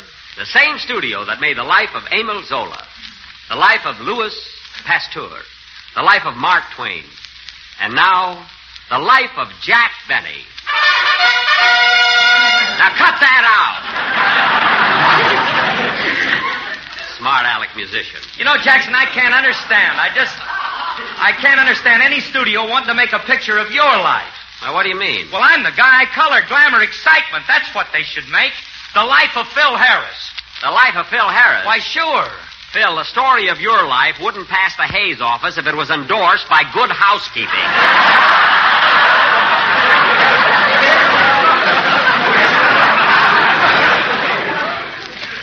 So don't be ridiculous. All right. So what's so good housekeeping about your life?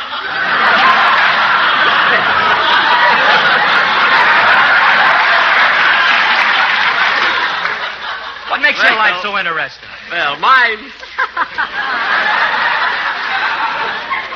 life is a story of adventure, courage, the real, true life of Jack Benny. Now stop with that. Enough's enough. Listen, Phil, you may not believe this, but my life has been one adventure after another. It started when I ran away from home to face the world all by myself. How old were you? 32.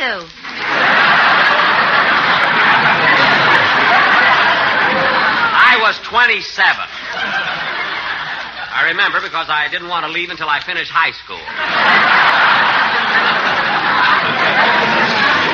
32. Well, fellas, I have to leave you now. You see, they're making my life. Rochester's waiting in the car to take me to Warner Brothers. Hey, wait a minute, Jackson. We got a radio program to do. Radio. Radio. Yeah, radio. R-A-D. R-A-D. Oh, brother, is he going to have trouble when television comes in? Anyway. Television. T-E-L-U. Never mind. Come on, Mary, you can go with me. Okay. Gee, Mary, just to think of it gives me a thrill. Imagine on the marquees of theaters all over the country, in big bright lights, the life of Jack Benny. Oh, shut up. Come on, Mary.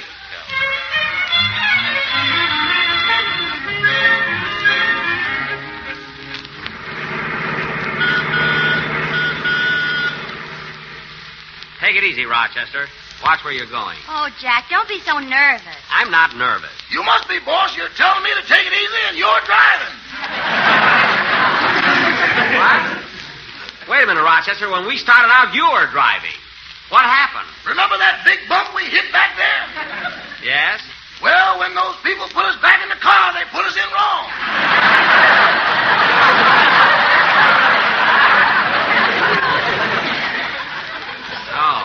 Oh. Well, you, Rochester, you take the wheel now. And hurry up. I want to get to the studio. Say, Mary, I just thought of something. If they're going to make the story of my life, I shouldn't only be acting in it, I should direct it. Jack. And not only that, who knows my life better than I do? I should write it, too. Well, if you do all that, you might as well produce it. Yeah. That'll look fine on the screen. The Life of Jack Benny, starring Jack Benny, directed by Jack Benny, written by Jack Benny, and produced by Jack Benny. Gee, won't that look swell? Well, and monotonous. Oh, I don't know. There's nothing wrong with that. Gee, The Life of Jack Benny, starring Jack Benny, directed by Jack Benny, and produced by Jack Benny. What are you laughing at? I'll lend you my girdle and you can be your own leading lady. No, that'd be going too far. Gosh, imagine the story of my life. Rochester, let's put the top down so people can see me. So people can see you. Oh, Jack. That's nothing, Miss Livingston. This morning he wanted to ride down Hollywood Boulevard on a white horse like Lady Godiva.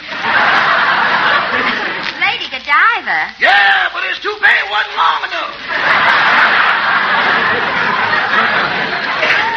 Rochester, I was just going to do that to save gas. That's all. I wonder how I'd look on a white horse. Never mind. Now, Rochester, we have quite a ways to go yet, so turn on the radio. Might as well have some entertainment. Okay. So remember, folks, if you feel dull, listless, and logy, try Sympathy Soothing Syrup. Sympathy spelled backwards is Yatapamist. The Y-H-T-A-P-M-Y-S. Get something else, Rochester. Ladies and gentlemen, is your mattress lumpy? Do you feel like you've been sleeping uphill? If you do, discard your old mattress and get yourself a genuine Sleepmore. Sleepmore spelled backwards is Erompeel. E-R-O-M-P-E-E-L-S. Oh, Rochester, get something else. Okay. So remember, folks, eat a good breakfast and do a better job. And you can do that by eating malty-rich, sweet-as-a-nut Grape Nuts Flakes. Grape Nuts Flakes spelled backwards is Secal Stun Apart. Secal Stun Apart? S-E-K-A-L-F-S-T-U-M-E-P-A-R-G. Hey, now that's a clever commercial. Television. T-E-L-U. Shut it off, Rochester.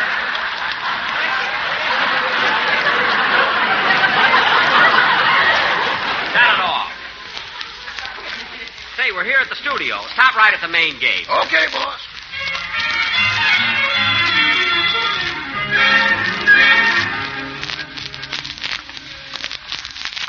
Now, let's see. Where's Jerry Wall's office?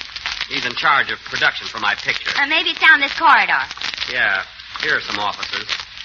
Let's see. Waterman, Silverman, Overman, Gentleman.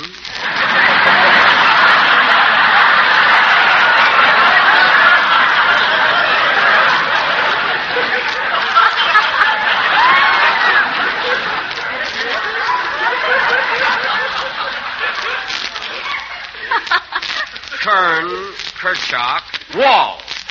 Here it is. Yes? I'm Jack Benny. Mr. Wall is expecting me. Mr. Wald is in conference. Would you mind waiting? Not at all. Come on, Mary. Let's sit down over here. Say, Jack. Jack. Georgia Brown. Jack. What? Look at that fella sitting on the other side of the room. Isn't that Danny Kaye? Danny Kaye? Where? Reading that newspaper. Oh, yeah. And he used to be such a nice kid. Used to be? What did he ever do to you? What did he do to me? Did you see that Samuel Goldwyn picture he made up in arms? Yes, he was a big hit in it. He was sensational. What about it? What about it? I'm having enough trouble with Paul Lucas. Oh, Jack. And now Danny Kaye. Get that nonchalant manner. Sitting there reading that newspaper. Look at that expression on his face. Loaded with confidence. Jack, that's a picture of Wilkie on the back page.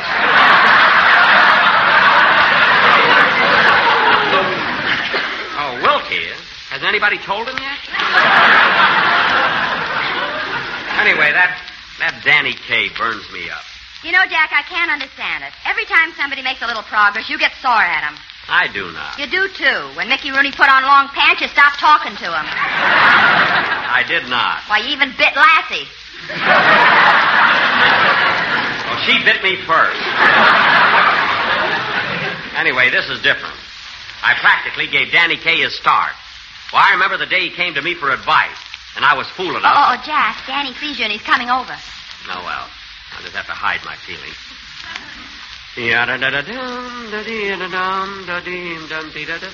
Hello, Jack. Oh, hello, Mary.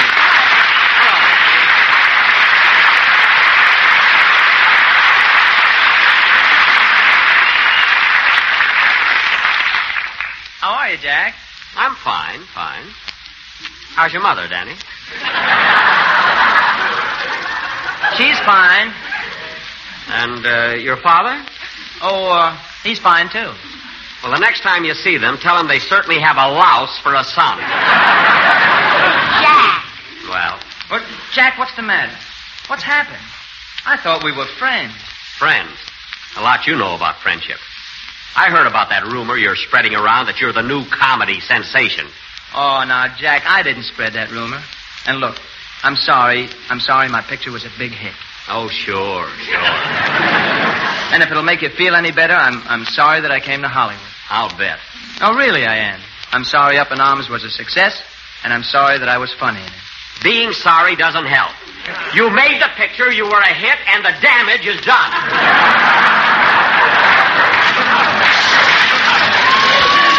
It's too late to apologize. Oh, Danny, don't pay any attention to him. Mary, what's the matter with you? He's jealous of any newcomer that's a big success. Oh, God, Jack, I wouldn't hurt you for the world. I know how you love show business. I wouldn't do anything to take the bread and Nuco out of your mouth.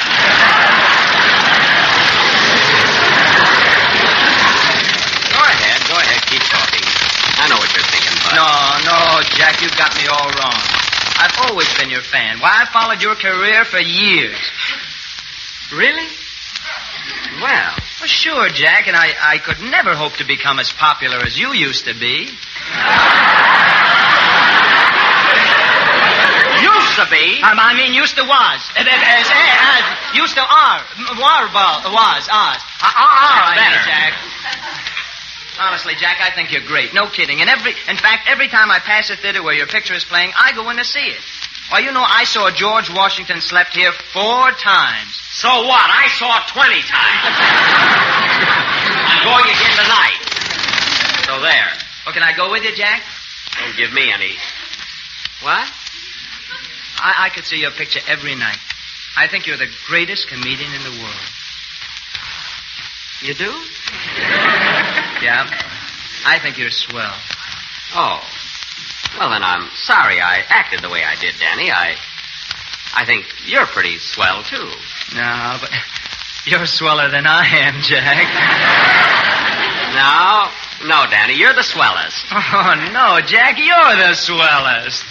Well. As soon as the swelling goes down, can I get a word in here?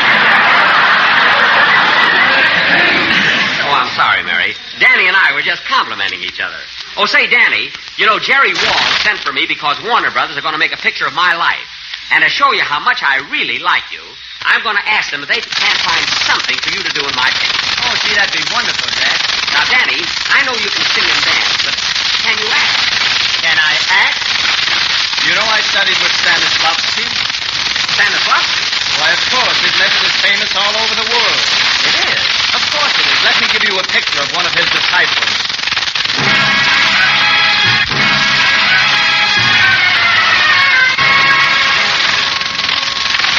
Who is the world's greatest actor?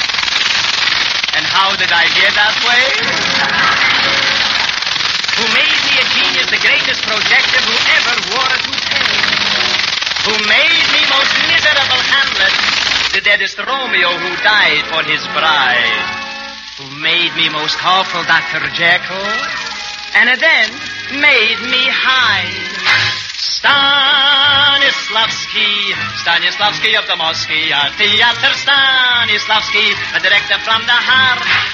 I will never forget the day I first met the great master. He took me by the hand and beat my head against the wall. And in one word, he told me the secret of the great Stanislavski method. Suffer! That's all. Suffer! You must live before you give. Suffer! You must ache before you make. Suffer! You must think before you stink. Suffer! Suffer! Suffer! Suffer! Suffer! Suffer! Suffer! Hello. Suffer! And the audience suffers with you. Stanislavski, I will never forget the day they give me first part to play. I'm supposed to play part of sailor. But first I must suffer. What I'm going to do? I join Navy, become sailor. First day out, big storm. At first I was afraid I was going to die. Then I was afraid I wasn't going to die. But I suffered. I came back to Moscow, and in this part, I was wowed. Here is what the great critic, George G. Sasha Vladimir Nathan said. Господин Горяченко, зачем это ночь так была хорошо? Ты плес красивый большой, люди там тоже дрожь чинят. He says, знай, get брошь. Just like in America, 3.5 stars. So if you want career on stage, you mustn't dream of merely acting. Use the Stanislavski method of mental chiropractic. Be a tree, be a sled, be a purple spool of thread, be a storm, a piece of lace, a subway train, an empty space, take it fast, take it slow. Hello, Mo, hello, Joe, I just got back from a Woodlow show. Stanislavski, I will never forget the day Louella Parsons said I stink. I was playing part of stable boy. It was in Great Russian Tragedy. It was beautiful. Everybody died. I also played part in Great Russian Comedy. Everybody died. But they died happy. This makes it funny. But I will never forget the day of my greatest triumph. I was playing part of antique mahogany bureau. So convincing in the third act, my drawers fell out. And who was the man who loosened my screws? Who pulled me all apart? Stanislavski of the Moscow.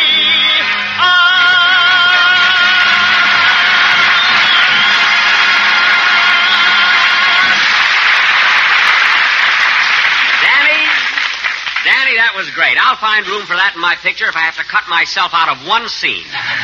Oh, thanks, Jack. I hope you can fix it. Oh, Mr. Benny, Mr. Wall will see you now. Thank you. Come on, Mary. You too, Danny. Hello, Mr. Wall. Hello, Mr. Wall. Hello, Mr. Wall. Hello, Jack. Hiya, Danny. Hello, Mary. Sit down. Thank you. Thank you. I'll go out and get a chair for myself. Excuse me, Mary. Take my chair. Well, Jack, I'll bet you're pretty excited now that Warner Brothers are going to make the story of your life. Yes, I'm quite thrilled. We've got the whole thing laid out, Jack. We're going to make your entire life story from the day you were born to the day you died. Died? How can that be? When you start acting and the director says shoot, he won't be kidding. Mary, don't be so funny. Anyway, that picture's going to be directed by me. You're going to direct the picture? I'm going to write it, too. Oh, direct it and write it, huh? Yes, sir.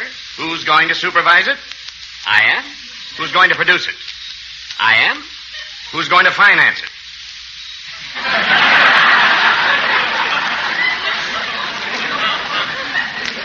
May I have the next dance with you, Miss Livingston? Danny, please. Now, look, Jack. We've been making pictures for a long time, and you're not going to tell us how to run our business. Well... Now, get this. We're going to make a picture called The Life of Jack Benny, and you're not going to direct it. I'm not? No. And you're not going to write it, supervise it, or produce it. Well, Mr. Wall, I guess you're right. I should be satisfied just starring in it. I am going to star in it, ain't I? Well, Jack, that's what I wanted to talk to you about. Mary, give me back the chair. What did you want to talk to me about, Mr. Wall? Well, we feel that somebody else ought to play the part of Jack Benny. Somebody else? For heaven's sake, what's the matter with me? Well, you've been Jack Benny too long. What? We feel that we ought to inject some new blood. New blood? Any blood'll help. Mary, you keep out of this. Well, look, Mr. Wall, if you don't think I'm capable of playing myself in my own picture, who did you have in mind? Danny Kaye. Danny Kaye? Yes, that's why I sent for him. You sent for... Danny! Danny, don't just sit there. Say something. Well, I've wholesale mail now, Gail, Jack, now, Wait a minute. Wait a minute.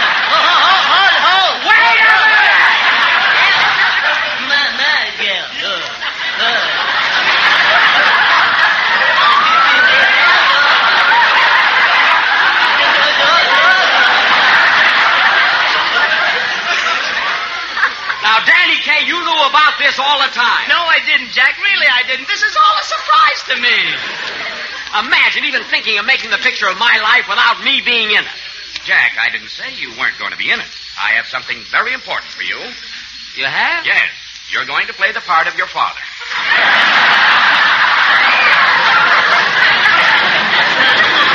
My father? Yes. Danny Kaye will be your son. Oh, and I think Mary will be excellent in the part of Jack's childhood sweetheart. So do I. You keep out of this. Yes, Father. Don't bother me, you traitor. All right, boys, now let's cut out this argument. Now, here's a scene I want you to try, Danny. It's where you come in and ask your father for money to buy a violin. You read the father's part, Jack. Okay. Why, I'll never know. Stop mumbling.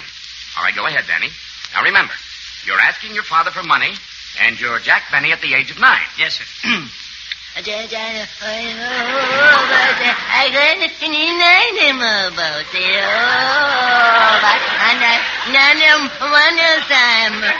Wait a minute. When I was 9 years old, I could talk.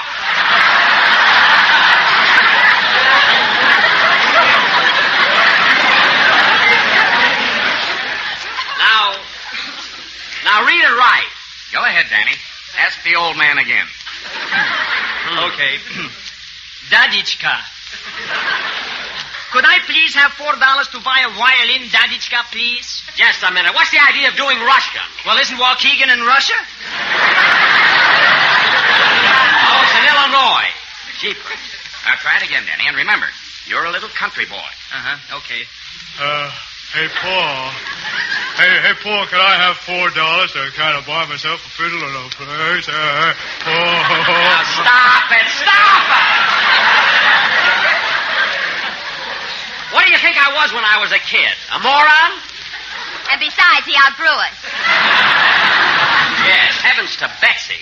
Danny, you better try it as a city boy. A city boy? Okay. Hey, Baldy!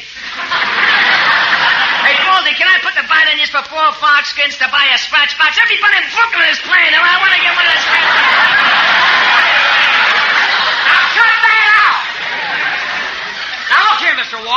way you're going to do the story of my life, you can drop the whole thing. All right, then. We won't make the picture. Now, let's not be hasty, Mr. Wall. What's bothering you? You're bothering me, and I'm sick of it. We're not going to make the life of Jack Benny. Well, that's okay with me. Goodbye. Come on, Mary. Come on, Danny. Imagine pulling that stuff on us. Oh, but, Jack, this was a great opportunity for me. I don't know when I'll ever get another chance like that. Look, Danny, let me give you a little piece of advice. You're a very clever kid. You're very talented, and you've got a lot of charm. But take it easy. Climb the ladder of success slowly. One rung at a time. Yes, Jack. And when you do get to the top, don't let it go to your head. Don't ever be hammy. I won't, Jack. Come on, kid. Let's go see George Washington slept here. Come on, come on. The Grape Nuts and Grape Nuts Flakes program starring Jack Benny with Mary Livingston, Phil Harris, Rochester, and yours truly, Don Wilson. Well, ladies and gentlemen, this being our last program of the season, I feel a tribute is in order. Oh, Don, please. It's been said that Jack Benny has brought more laughs to more people than any man who ever lived. And now we bring you the man who said it, Jack Benny.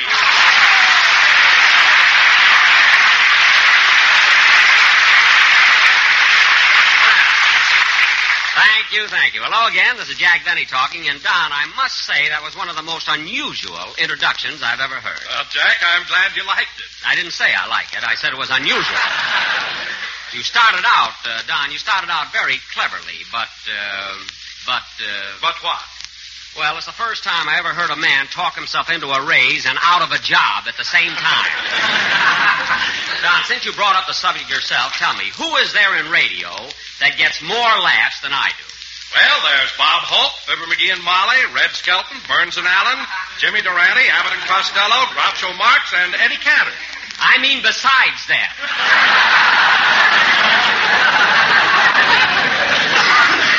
Anyway, what makes you think that they get bigger laughs than I do? Jack, they're all great comedians. Well, what do you think I am, John's other wife? You certainly got the shape for it, Jackson. Phil, don't let these tight slacks fool you, Anyway, what are you butting in for? Don and I were talking about comedians who who try to get bigger laughs than I do. And I didn't even mention Fred Allen. Don, Fred Allen doesn't get as many laughs as the bull of a watch time announcement.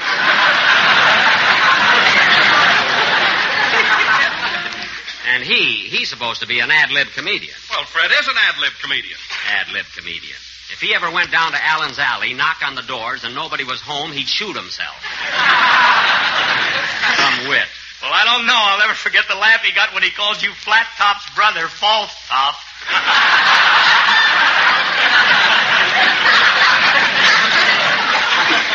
Now, that's the corniest thing I've ever heard. Anyway, Allen should talk. With those wrinkles on his face, he looks like a convertible with the top halfway down.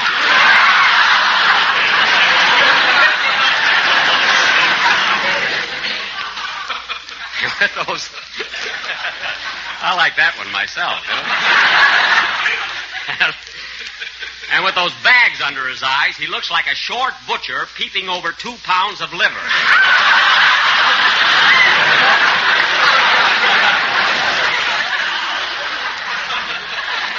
I don't pull another one unless I top it, brother. Now, look, this is our last program, so let's not clutter it up with a lot of junk. Come in. Yes? Remember me? I'm Herman Peabody, the insurance salesman.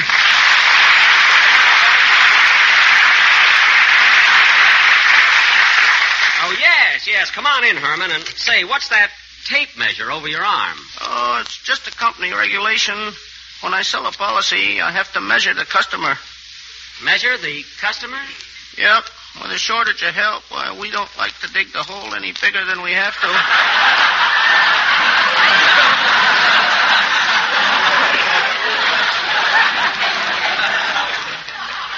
I see. Now, look, Herman, this is my last program of the season, so... That's why I came over. I wanted to say goodbye. Well, that's very thoughtful of you, Herman. You know, every time I listen to your program, you make me laugh.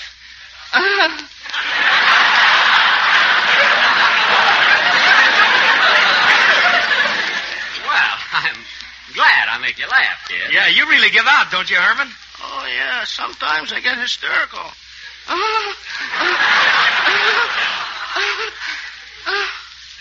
Excuse me for being boisterous.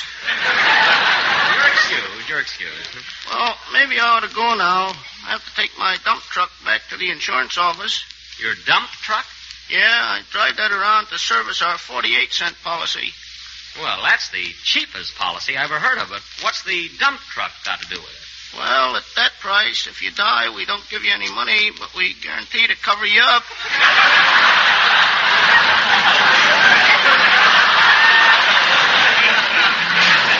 Well, that policy sounds reasonable. Huh? Reasonable?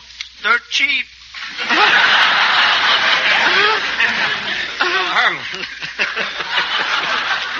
Herman, now don't exert yourself there. We got a show to do, so would you please go over there and sit down? Oh, certainly. Oh, by the way, where's Mary Livingston? Mary? Oh, she couldn't come down today. She's got laryngitis. Oh, I didn't know that, Jack. It's too bad she couldn't be here for the last program. Yeah, but she's all right. She's home listening to it. Well, that's one listener we're sure of. I don't know. Mary's pretty particular. I'll tell you what, Phil. Play a band number, and then we'll be able... Come in? Mr. Benny? Yes? I understand this is your last program until next fall. That's right. Well, I hope people miss you as much as they miss me. Why? Who are you? Just an old custodor. Amazing how many people try to ruin a good show. Play, Phil, and do your bit, will you? Yes, sir. That was Blue Skies, played by Phil Harris and his Jam Session Orchestra. Jam meaning jelly, jelly meaning preserves, preserves meaning pickled, and you can take it from there.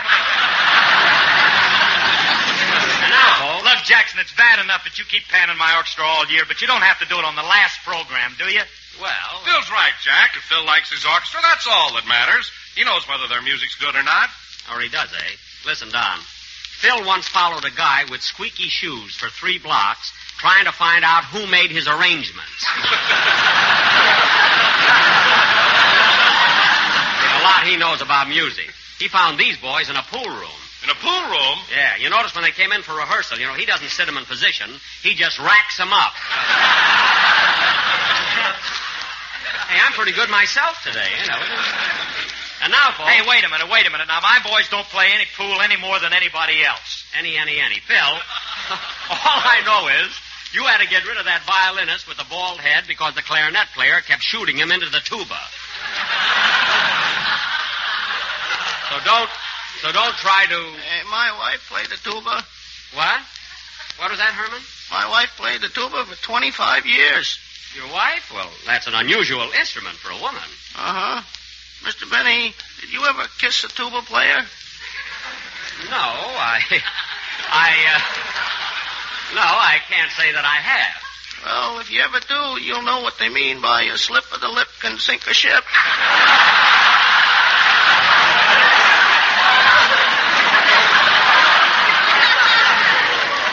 All right, Herman, now go back to your chair and sit down. Thank you. Now, let's see, let's see, where were we? You were panning my orchestra, and you want to know something, Jackson? What? When you find out what I'm going to do this summer, you'll be glad that you're one of my colleges. That's colleagues. Colleagues. Well, what are you going to do this summer, Phil? Well, I'm taking over the Kaye Kaiser program. The Kaye Kaiser program? Sure, get a load of this. Evening, folks. How y'all? Come on, children, change your stance. The professor's here. Yes, dance. Yes, dance. So you're going to ask the musical questions. Phil, that is something. Really, even I know more about music than you do. Oh, yeah? Look, Jackson, I want to ask you a question. Oh, Phil, don't bother. No, come on. I want to prove a point. Now, tell me, who wrote Beethoven's Fifth Symphony? Oh, Phil. Come on. Tell me now. Who wrote Beethoven's Fifth Symphony? All right, Sherlock Holmes. All right, so I gave you an easy one. He just wanted a cup of coffee. Well, Jack, all I can say is whether the man wanted a cup of coffee or a bowl of grape nuts is not the important thing. Now, there was a derelict. A man broken in body and spirit. A man who needed a helping hand. He asked for a dime, and you should have given it to him. Don Wilson, I did more than that. I not only gave him a dime, I gave him a job. And this derelict, this outcast, was so grateful that he took that dime I gave him and saved it to this day as his good luck charm. Phil, show him the dime.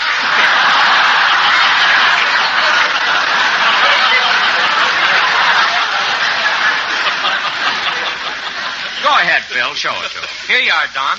Thanks, Phil, for proving my story. Now, let's have another band number. Benny the Philanthropist. That's me. That was G.I. Jive, played by the orchestra with a vocal refrain by Phil Harris, the panhandler. Phil, I'm glad you sang that. It was a nice touch for our last broadcast, and I'm sure you'll do a great job on the Kay Kaiser program this summer. Well, thanks, Jackson, but don't look so happy. I'm going to be back with you in the fall. I know. It's amazing what trouble a dime for a cup of coffee can get you into. Yeah. Say, Jack, what are you going to do this summer? Make that picture at Warner Brothers? Which one? Oh, you know, the story of your life. Oh, no, Don. I canceled that. I had too much trouble. Hey, Jackson, why is it that every time you make a picture, you always have trouble? Because I insist on being in it.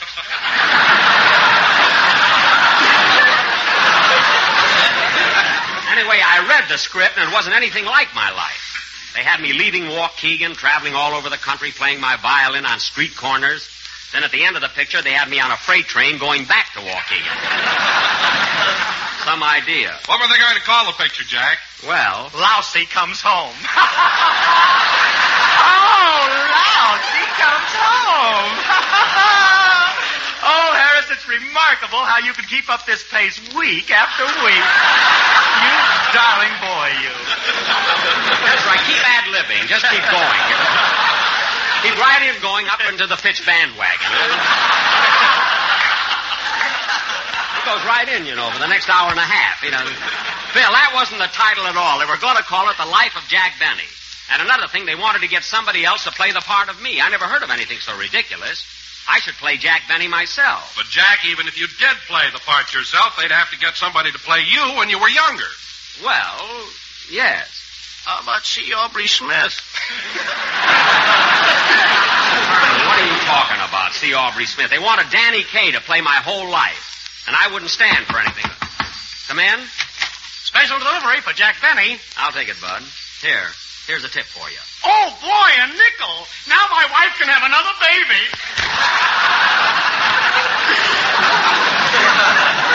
Fresh guy. Who's the letter from, Jack? It's, hey, fellas. It's from Dennis. Dennis Day. No kidding. Well, what do you know about that? It's from the naval station at Tucson, Arizona, where Dennis is in training. Hey, what does the kid say, Jack? Yeah, read it to us, Jack. Okay. It says, Mr. Jack Benny, Hollywood, California. Dear civilian.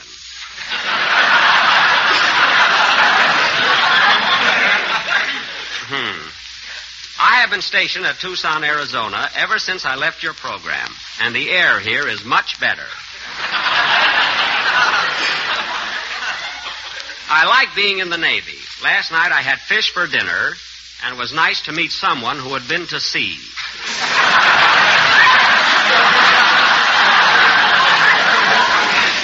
Down here, we all sleep in hammocks, and for the first 3 weeks, it was very uncomfortable. Then somebody told me that you're not supposed to lay the hammock on the floor. So I hung it up like they told me to, and I like it much better, except it seems funny to swing and sway without Sammy Kaye. Ha ha, isn't that a funny joke? I told it to my admiral, and he must have liked it because he told me to tell it to the Marines. I also told my admiral I used to work for you, and ooh, what he said. No other news. Give my best wishes to everybody, and give Mary a big kiss for me. You always seem to get more out of it than I do.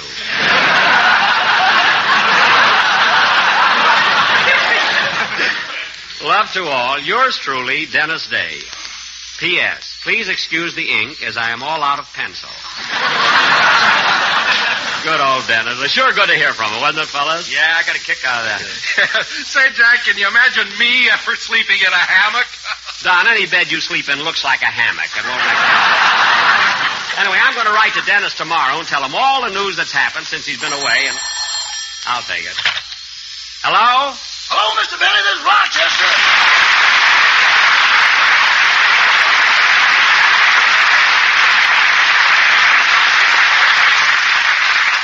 want, Rochester? I got some big news for you, boss. I'm going to get married.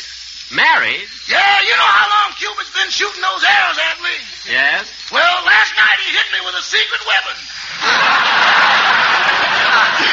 So you're going to get married, eh, Rochester? Well, tell me all about it. How did it happen? Well, last night I went to a party, and there she was. I met her at 10:40, and at 10:45 the wedding was planned. That's pretty fast, isn't it, Rochester? You only knew her 5 minutes. Well, it's amazing what you can do when you meet someone if you don't waste time shaking hands.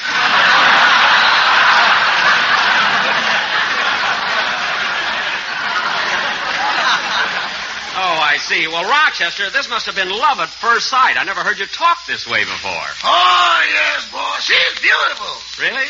Yeah, did you ever see the statue of Venus de Milo? Oh, sure. In bronze?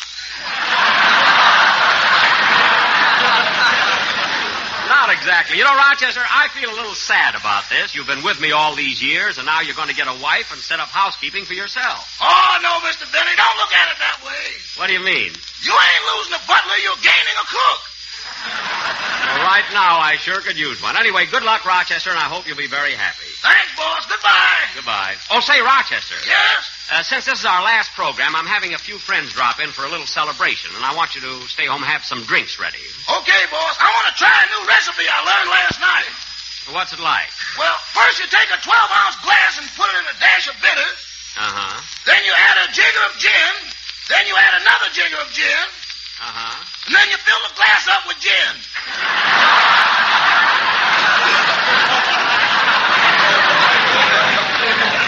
Rochester, what kind of a drink is that? Boss, did you ever hear of jet propulsion?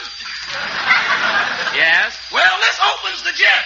Well, you better forget about that and serve something mild. Goodbye. Goodbye. Rochester doesn't discover Mars. Nobody will. Well, folks, this winds up our last program of the season, but we'll all be with you again next fall. Meanwhile, Mary and I and our whole gang want to thank all you listeners for sharing this half hour with us throughout the season. Also, excuse me. Hello? Hello, boss. I got some more news for you. What is it now, Rochester? The wedding is off. I ain't going to get married. Why? What happened? My girl's father said with what you're paying me, at least one of us would have to live with him. What? He intimated that financially I was hooked up with the wrong man. Rochester, you mean he inferred that I don't pay you enough? That's what he said. That's what the man said. He said that. Well, don't worry about it. You'll find another girl. Goodbye. Goodbye. Good night, everybody.